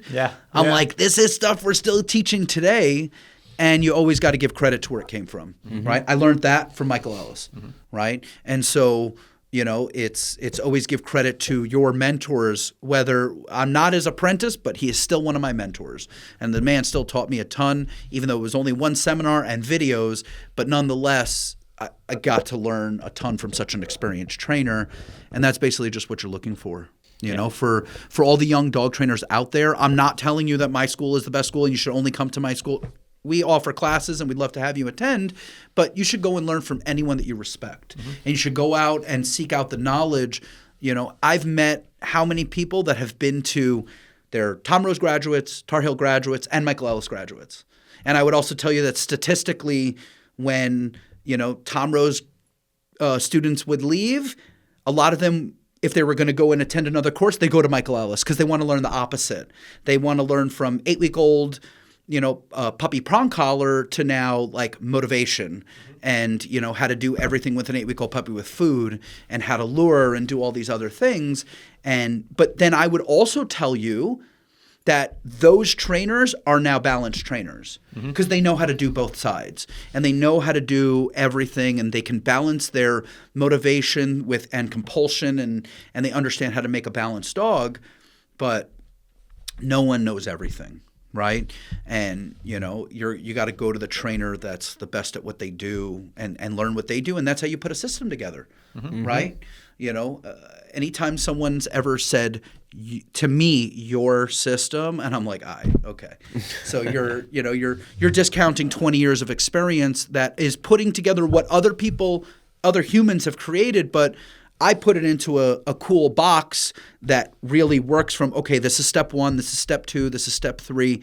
And that's really what a system is, right? As dog trainers, we can't, none of us came up with the 4 quadrants. No. Right? So the only thing we can really do as dog trainers is put together systems that is able to explain to the dog and the student, and they have a roadmap to train that dog. Yep. Right? Yep, teach them what is true and what is real and what actually works, And don't follow false prophets. No. Definitely. It's really sad to me the state of that someone, I'll never forget years ago there was a trainer and he named his business like it was like Sport Dog or something, Performance Sport Dog or what, I don't remember what it was called. And he used to post these amazing videos of his dog doing these beautiful healing routines. And I'm an optimist, so I want to believe people, but I'm also a realist, and I want to see it. And the only way to really see it is what? On the if you're getting ready for competition, on the field with no collars on, and no motivation. Meaning you can't pay the dog and you can't correct the dog, and it's only a PDC. The dog only has to do it for 1.5, 2 minutes max. I timed it recently. I think it's like 1 minute and 15 seconds or something. Unless you do it really slow, it can be 2 minutes. If you do it really fast, if everything's fast paced, you could do it in a minute. But it's not very long for a dog to continue behavior, and from all the videos on the internet, guy steps the field. It just so happened that I was the steward that day. And the guy steps to the field, and he takes his collar off, and the dog was to the field. And the second he stepped on the field, it turned into Schutzen. We were tracking, and I'm like, dude, it's the Adam Sandler movie Big Daddy. It's we wasted the good surprise on you. Like you wasted all the good, you wasted all that good training on the internet, and you didn't actually put it into what you're doing, because the fact that you're telling me you are a prophet and you have spoken to God and all whatever, but now you're showing me that you don't even have magic. You don't even have an ace up your sleeve. You got nothing. Without your equipment, you have nothing. You don't even have a trained dog, right? So, it goes to the fact of, sure, to tell someone to not put any content out there is wrong. We have to be able to put content out there. It's the only way if we don't put ourselves out there, but don't try to claim that you're the end all and be all, and don't try to claim that, the friend of mine that said, I want to go train with this trainer. And I said, I'm not telling you not to. I think it's great. I send my people to train with other people. I'm literally bringing other trainers for knowledge. And I go, why do you want to train with this person? And she goes, well, his dog heels with their head straight up. You can shove a pole down his throat. And I go, can I see this video of what you're talking about? And it's like 7 seconds in the dude's basement. Yeah. And I'm like, okay, everyone is national champion of their basement. Everyone is national champion of their backyard. 2 weekends ago, we trialed on our field, and that is home field advantage. Never had home field advantage before. But why'd I go last weekend? I wanted to see, is my score going to change? Is my score – It got better, didn't it? It did get better. A few points. It's only a few points. But nonetheless, it's I wanted to – and I didn't go to open field, and I barely trained her that week because I trained the shit out of her before. So it's not like, don't think that I'm saying I didn't train the dog. I trained the crap out of the dog. I had all of this hope in the dog and all of this dopamine production in the dog, and the dog's just so happy to do what I taught her to do that I don't need to go and do all these extra sets. I'd rather just take her around and play ball with her, because that's really what she wants to do. She doesn't want to do PSA. She does PSA because daddy likes PSA, right? She wants to do, fetch, and sit on the couch and play ball, and that's really all she cares about. So, it's the communication with that animal of, I taught her how to do it properly. Isaiah's like, are we going to do a session Saturday after the trial to rebuild some hope for the next day? I go, fuck it. Let the dice roll. And I went from a 93.5 to a 95.5. Again, barring the first day she made one mistake. She came to recall in motion, came to the right side. Okay, so I lost a couple points there, but the consistency. And that's really what I was looking for. If you train the dog properly, you should have consistency. Now, when you go into the twos, I would say obedience consistency we should have, protection, the variables of now a lot of things are changing. Now we're adding fend-offs and surprise scenarios and stuff like that. And then in the threes, if you fail, you just be prepared to fail. I think we're very lucky as competitors starting in PSA because of such a high failure rate. And we've already gotten our failures out of the way. We've already learned, whereas like especially a trainer that hasn't been on a field in years, can they ever come back out onto the field without the chance of opening themselves to ridicule? Can someone that has not titled a dog – it's an amazing trainer, they haven't titled a dog in 10 years. Can they step back out onto the field without the potential of ridicule? I think they can step out onto the field. They just have to train their ass off. Because if they go out and fail, they look stupid because they've been, for the last year, teaching tens of thousands of people for 10 years, how to do this. That is a competition-based system. How many systems are out there on the internet that are their competition style, but solely for videos? There is no competition aspect of that. We see a lot of it. We see it all the time. And if you just want to look cool on the internet, that's great if that's your goal, but don't try to then transfer that into a sport system because it's not going to work. The second that collars come off and now your relationship changes with the dog, it's not about the collar. I was getting Cheetah ready for a PDC, and I did I brought her out and I did a naked session. Not me naked. She was naked. And I brought her out and I still had my clicker and my food and I still had my ball, but I had no collars on her. And I wanted to see, is behavior going to change? And behavior didn't change. And I put her up on a jackpot and I was like, I feel really good about this because it's not about my collars. Collars are just communication. I've trained the dog properly. Yeah. I didn't make any mistakes. Whereas with younger dogs, I've made mistakes. Each dog gets to benefit from the dog in front of them, and we're just working at a higher rate of understanding. Think about what you've been able to do with your young dog compared to how much time it took you to get to that place with, each dog's going to get better. Yeah. And I think that speaks to good training too, because when the collars do come off, it's the kind of thing, like, if you train right, just doing those behaviors should feel good to the dog. Yeah. Like having that connection with you, like, that's why, like, people, God, the obsession with, like, the exact angle of the head and the focus heel. It's like, is their head up? Are they making contact? Yeah. Are they making, like, eye contact with you? Are they not forging? Are they not lagging in position? Cool. Let them be them, and it should feel good. Like, if we've trained in a manner where just doing that exercise feels good. That's like, when I competed in PSA with Iris, in the level 1, the healing is worth so much. So we spent so much time on it. 45 of 100 points. And that dog will just fight to be on my left side because it feels good to be there. Because, like, that's been the manner in which that's been rewarded, and the reward that's accompanied that being so genuine and so actually reinforcing that it feels good to do it, you know? And that's when we can really carry a dog through, like, a longer routine and things like that. Another topic that I find fascinating that I don't hear enough people talk about is grips. So we have the Grip Master. Yay. Thank you. We were having this conversation yesterday as, like, the list of people that I would let touch my puppy. Right? Yeah.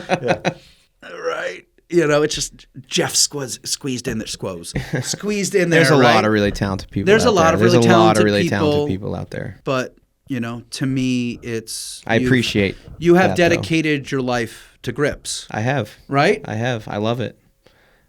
You're a grip fanatic. What do you call it? A barometer for emotions? Yeah, and that kudos to Jerry and Sean Siggins and stuff like that. They were the ones who kind of preached that to me. It's a good barometer for dogs' nerve and how they feel about what they're doing, and you can tell a lot about a dog and how they feel by how they're gripping something. That tells you a lot. And I just really want dogs to feel good when they're doing the thing that they're bred to do. I want them to feel really good about it, really confident about it. And I want those big, hard, crushing grips. Like, that's important to me. So I've just been creating those with every dog that I step in front of, or trying to work on that before I do anything else. But you take a lot of conflict out of it, because you see so many people rushing, again, talking about, like, rushing and instant gratification and things like that. It's like, this the emphasis you put on, like, letting the dog satisfy, letting the dog feel good, letting the dog express their confidence, having, like, a ton of clarity with the out, having the dog, understand winning a ton before we just rush to take something from them. It's been a really good thing to be a part of. Well, thank you. Yeah, I appreciate working that. on that stuff. Yeah, it's important to me, and I think it should be important to everybody that has dogs that do this stuff, even in the sports where you don't judge grip. 100%. Yeah.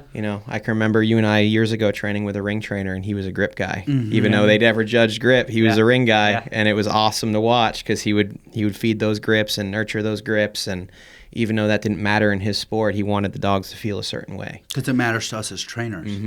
Even for our ring dogs, we still want them to have... Again, going back to, like, what's my favorite video? Right? Like that old, like, grainy. And you can go on YouTube video. and you can find that video. U-Veto. Apostrophe Veto or something like that. It's a dude in a Belgian ring suit.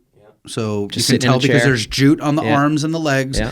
And he's just sitting in, I think it's a plastic chair. Yeah. And the dog It's like in a dimly lit backyard, like grainy. You can tell it was grainy. It was grainy on as fuck. VHS. Just like... And the dog's just literally like, I call it he's biting with his spine. Yeah. Curling his head over. Yeah. That's trying to get fuller. Isis's grandfather, right? So, like, when I got shown that video when I got my first dog, here's some of the dogs in the pedigree, check this out. I was just like, that is what I want.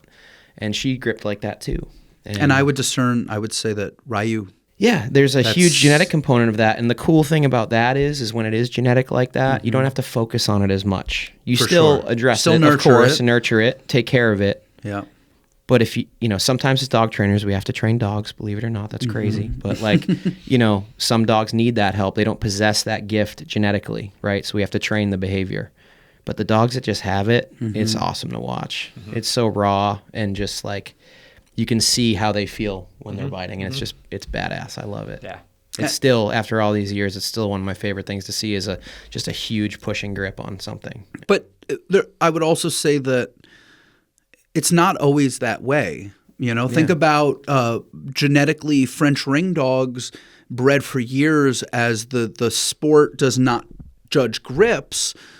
Have dogs been bred that didn't have full grips? Yeah. And then if you're now genetically breeding dogs that only have half grips because grips are not judged, would you now say that you're potentially genetically creating a half mouth grip? Yep. To an extent. The Belgian ring program and the French ring program. Why it's the ultimate, it's a perfect hybrid of the two. Yes. You got the twitchiness and the speed. I love and all the intensity. sports, and every sport sure. brings something to the table. Yeah. Every single one of them, and I just, like you guys, I just like dog training and watching dogs do what they're bred to do, right? Yep. So, but those two programs for sure are like a really good. What would you say to someone, a young trainer, that they've been working grips and they've been working solid grips, and meaning they've been doing it right, and the dog just always has a 75 to 80% grip? Would you tell them to continue to just hyper focus on it? I'd ask how the dog's feeling. If He's the dog feeling good. Feels good. He's a mouth breather, and he doesn't want to. He doesn't want to be. And you've beaten it to death, and you've we've tried done all and tried of our and tried. all of our work. Well, then that's probably what you got. That's what his grip is, That's and he's what an you got. 8-point You gripping know what I mean? dog, And that's okay. right? So PSA, Right. 10 points for grips. Am I Easy. every time I stand in front of that dog still Yeah. going to try? Yes. Yes. It's just because that's what I like of to course. do. You're going to encourage it. But at the end of the day, like You can focus on other things. you can that'll get focus you on other farther things. Yeah. towards your at goal. that point. At that point, when young dogs and stuff like that, I'm like, no. Like, put in the time. Like I definitely did grip work with Cheetah, but I would also say that Ryu. She got them Ryu grips got on. me full Yeah. every score and trial. They're like, and she literally bit Isaiah and Wilden in the chest, and Clay was like full mouth grip, which is hard to get on a chest, but she went. Yeah. He's like, when her feet hit the ground, she went solid, and I'm like, thank you, Ryu. Yep. Because I didn't do a lot of work on it because it was genetically there. Yeah. As opposed to other dogs that I have spent more time working on them being full. Yeah, and I think like being full and also having the dog bite hard.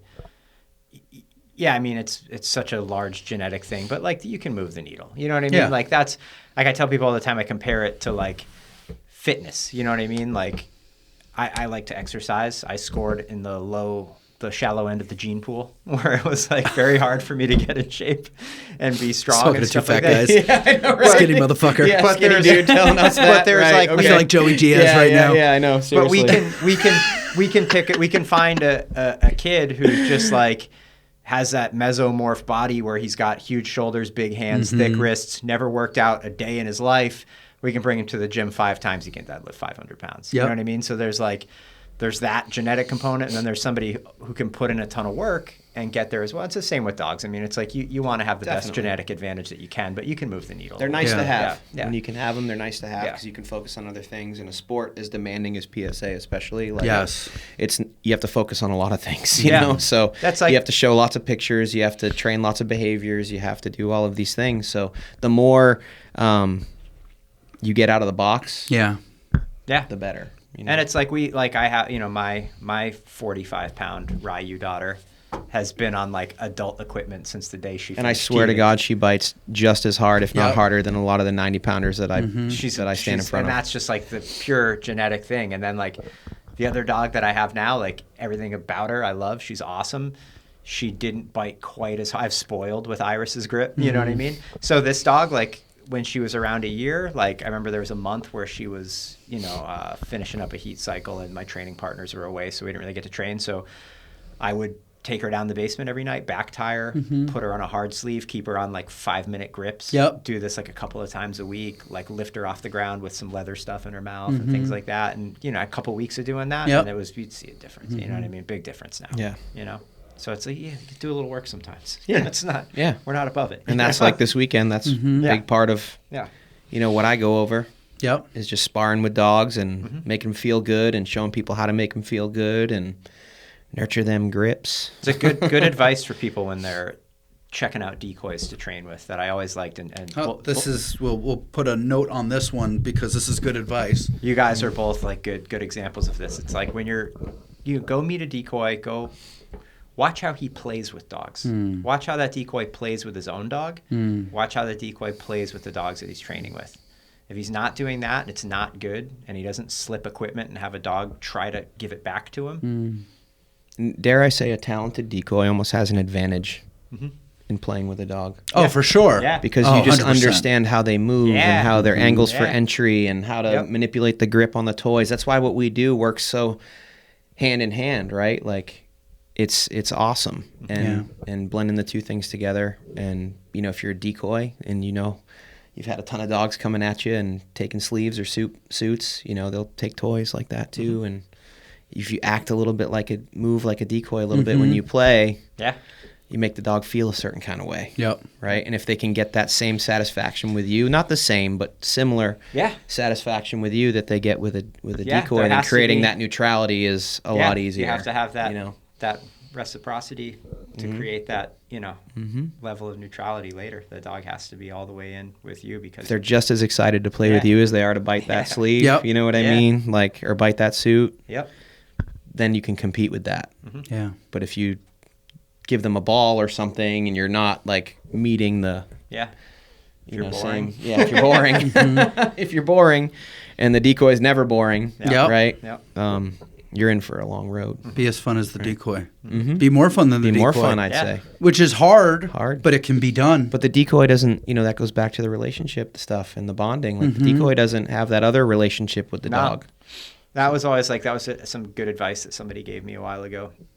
It's like post-teething when we come to the field, and like I've ran into this problem with both my dogs, and it's like a good problem to have, because they both love to bite. They're both going to go forward on any decoy at any time, like full speed ahead. But like post-teething, if I get the dog to the field and the decoy is suited and they're looking at me, like what are we going to do?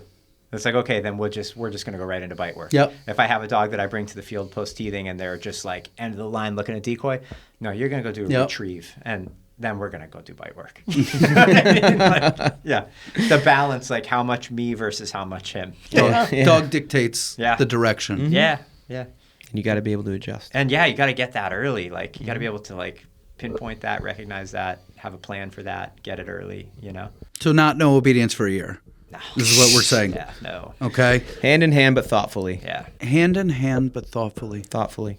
Yeah. You know what I mean? Like, don't Communicate. Teach. Be clear. Yep. Yeah. Just always look at that like cost benefit. Am I taking anything We're not away in the from hurting you? dog business. We're in Nope. the helping dogs Yep. business. We don't right? like So, washing dogs out. Yeah. And, you know, they don't care about, like you said earlier, they don't care about any of this sport stuff. That's for us. They enjoy doing it. Yep. Because that's what they're bred to do. But at the end of the day, they just want to go bite stuff. And, you know, we teach them, okay, well, you got to do this to get there. And, you know, all the rest of it, the trophies and the trials and the They have no camaraderie idea. and all that, they don't sit in care. their crate in the truck, wait for their turn, they go out there and they smash, right? So, like, you know, at the end of the day, just be thoughtful. Yeah. And, you know, we do the rest of the stuff for us. Yep. The dog is what matters, though. It's, you know, as civilians, it's our way to exercise them Yes. appropriately. Yeah. And give them their, you know, fulfill those biological imperatives, right, Yep. Paul, without having to sick our dogs on people for real. We need a sport to For to sure. showcase these dogs. We need a sport to work our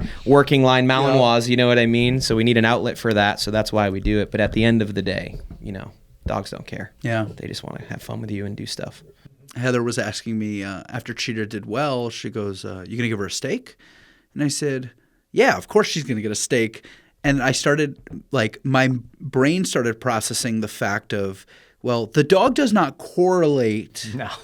the time. The steak's 6 hours later. 6 hours later, but I would say that the dog made me happy earlier in the day, and now this is going to make them happy In that moment, for in sure. that moment. Yeah. So Yeah. it's basically an exchange of joy. Yep. You made me happy earlier, and now I'm going to make you happy now. And Sunday morning, before I went to the trial, I said, you're going to do really well. And I gave her a steak for breakfast. Because I was like, I believe in you, and I feel that you're going to do well. So you know what? You're going to get that early. Yeah. I let her have dessert first. That's awesome. You know? The ice cream for dinner. And that is how much I love that dog. Yeah. And I really, She's from, amazing, From man. the You're bottom of my crushing heart, it. I want to Yeah. thank you Oh, dude. for no. that breeding. It was not It's a- one of my favorite breedings. You know, and my only regret is I didn't keep one myself. You know what I mean? That's I think about that all the time. But What about when I breed cheetah? we're gonna talk. We'll talk about a yeah, cheetah we're gonna puppy. talk about that. Yeah, Yeah. we're gonna talk about that. I got my, Uzi on again, ice. like Uzi on ice. He's a figure skater. Yeah, Uzi on ice. I got Ryu on ice too. Ryu and Uzi on ice. We got him They're on just- ice. Yeah, it's like you've they're heard of just Disney on slipping. ice. They can't even get traction. Uzi's just spinning. Yeah, he's just spinning and spinning on ice. Uzi spinning on ice. The modern, like the fact of modern day that we have collected our dogs. Yeah. And Ryu's still with you, but Uzi Yes. has passed away, and Yes, I rest in have, peace. I have a little bit of him sitting in a sperm bank in, I think it's Wisconsin, Yeah, or something like that, yeah. And the fact that that we You could have an Uzi son for the rest of your career. technically. You know what I mean? How many, like, how many more breeding- dogs? You how know many what I mean? more dogs can I yeah, really exactly. have? But that's what I mean. Like, that's pretty cool. We're getting old, and my body hurt. Yeah. Like, I'm honestly been mentally wrapping my head around having to teach my dogs to heel on the right hand side because my left knee is so fucked. Yeah. That every time Lion smashes me in the knee, I'm like, he's just gonna buckle me at some point. He's Yeah. gonna take me out. Yeah, you don't want that. Trust me. You went through knee surgery. Yeah, like and have meniscus surgery, recovered, which isn't like, I'm not saying it's the most, severe, but nonetheless, I had 3 tears in my meniscus, Yeah. 8-month recovery, really rough recovery because of a lot of stuff going on in my life at the time. And I tore it again. Like, I'm torn right now, and I just send it. I can't do that again. I can't go down again. So take care of your knees, man. Train your dogs to heel on the right. teach them. Yeah, take care of your knees. Guys, I really wanted to thank you so much for being here. I really love Thank and you. respect Yeah, you thank both. you. This is And amazing. This is Very cool You to guys be, had to be our you know- first interview. Our first episode 1 was kind of, we did an intro, yeah. and kind of get to know us vibe a little bit. But you guys were so important to me to have you as my first guest. It's been an honor. And Honored to be here. And next time you guys come congratulations back, thank for you. all of I this. can't wait to see this continue to grow. This Yeah, I is, can't like, wait for the everyone coolest- to see this. The Like, coolest thing in this dog is, training right now. yeah, this is the potential here is, It's The whole community is going to benefit. yeah, the whole dog Yes, training community is yeah. going to benefit from this, and it's really cool to hear. You've talked about this for, I've known you my entire career, almost 18 years now. We And- met in 2007. 7. We both went to decoy camp. Yep. I didn't make it halfway through the first day. Yep. Shoggun Siggins had to pick me up like a baby. Yeah. And I was on the ground with a dog, and I think with probably just one hand, Yeah. he just like the claw. Baltimore City, And he right? just picked me up. Baltimore City, 100 degrees. 100 degrees. And just throwing PH1s at us all day. All day Line them long. up and smash them down in our training weight suits. Yeah. You know what I mean? So, yeah. Good times. But, And then, you've and then been, what happened? What happened from there? It was a similar, you were going to work 9/11 memorial. Yeah. And with my bomb dog. I Yep. saw Jeff was going to work his bomb dog, and we had a mutual friend, and we had met. But I said, dude, you're going to work in. I was living in Fort Lee, New Jersey at the time, which is right over the George Washington Bridge of yep. New York City. But NYC, born and raised. On my way to, on his way, because he's got to come through Jersey. got to go to Times Because Square. he's not taking the ferry and going through Long Island. That makes no sense if you're going to the city, Right. And I said, dude, they give you a vest? Nope. And he's like, you don't get a vest.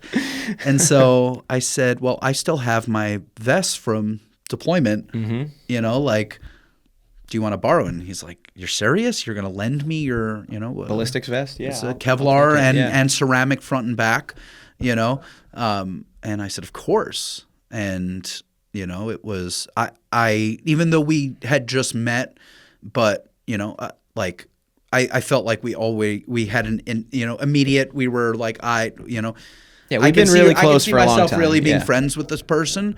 And, and I was like, I care about him and I want him to be safe. I appreciate it. And I didn't get You might blown have up, which just was been, nice. God forbid something happened, you might have just been a torso. Yeah. But nonetheless, part of you would have come back. Yeah.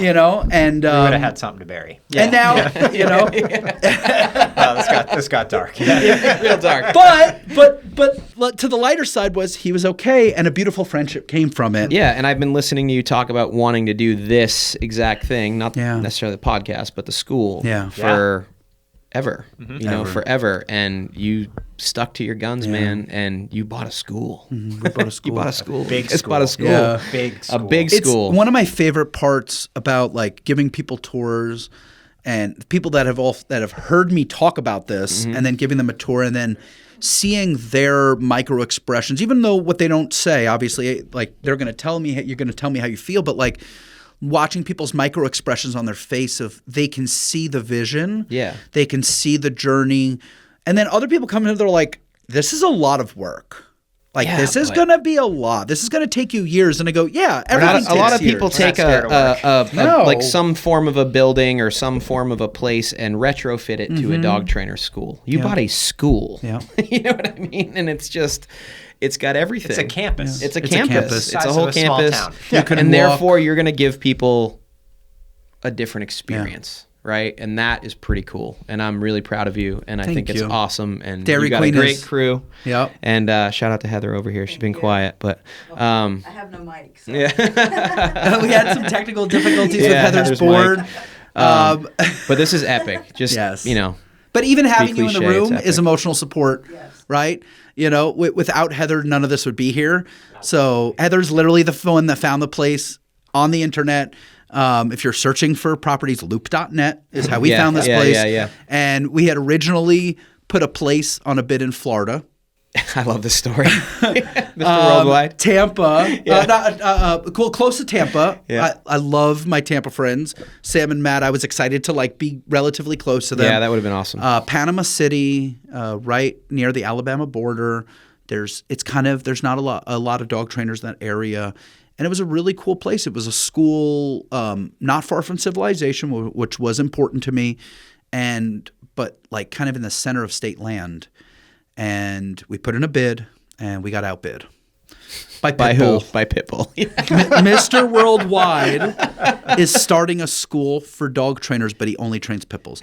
No, he's in Developing real it, estate. right? He's in Florida real estate, and it was a good deal, right? I'm not going to buy anything that's a bad deal, you know. So it was a good deal, and he. Safe to say his budget was a little bigger. I think his budget was a little bit bigger, a little bit, but just a skosh. Everything in life happens for a reason, and then you found it this wasn't place. supposed to be there. And we had found this place before, but I used to live in Florida. Heather used to live in Florida. My partners Jennifer and Tracy really wanted to be in Florida. We wanted to be in hotter weather, right? You know, and our electricity bill during the summer is ridiculous. Oh yeah, but every day I love every second of this. Yeah, this is and going to be to have you guys here to see the vision and be part of you guys coming here and doing this and giving a seminar, like you're part of the vision and part of the dream. And again, I really appreciate you guys, and I really just excited to watch, man. Thanks Just for having excited. us. Yeah, thanks for having us. Can't wait to make many, many, many more trips back. Next time you come back, you're going to bring your dogs. You guys should stay longer, and we're going to do this again. We're driving and we're bringing dogs. I hope everyone enjoyed this. Please smash that like button and give us a follow, and Subscribe. we'll see you on our next episode. Thank you, guys. Awesome. Thank Take you. care. Thanks, John. Thank you. Thanks, Heather.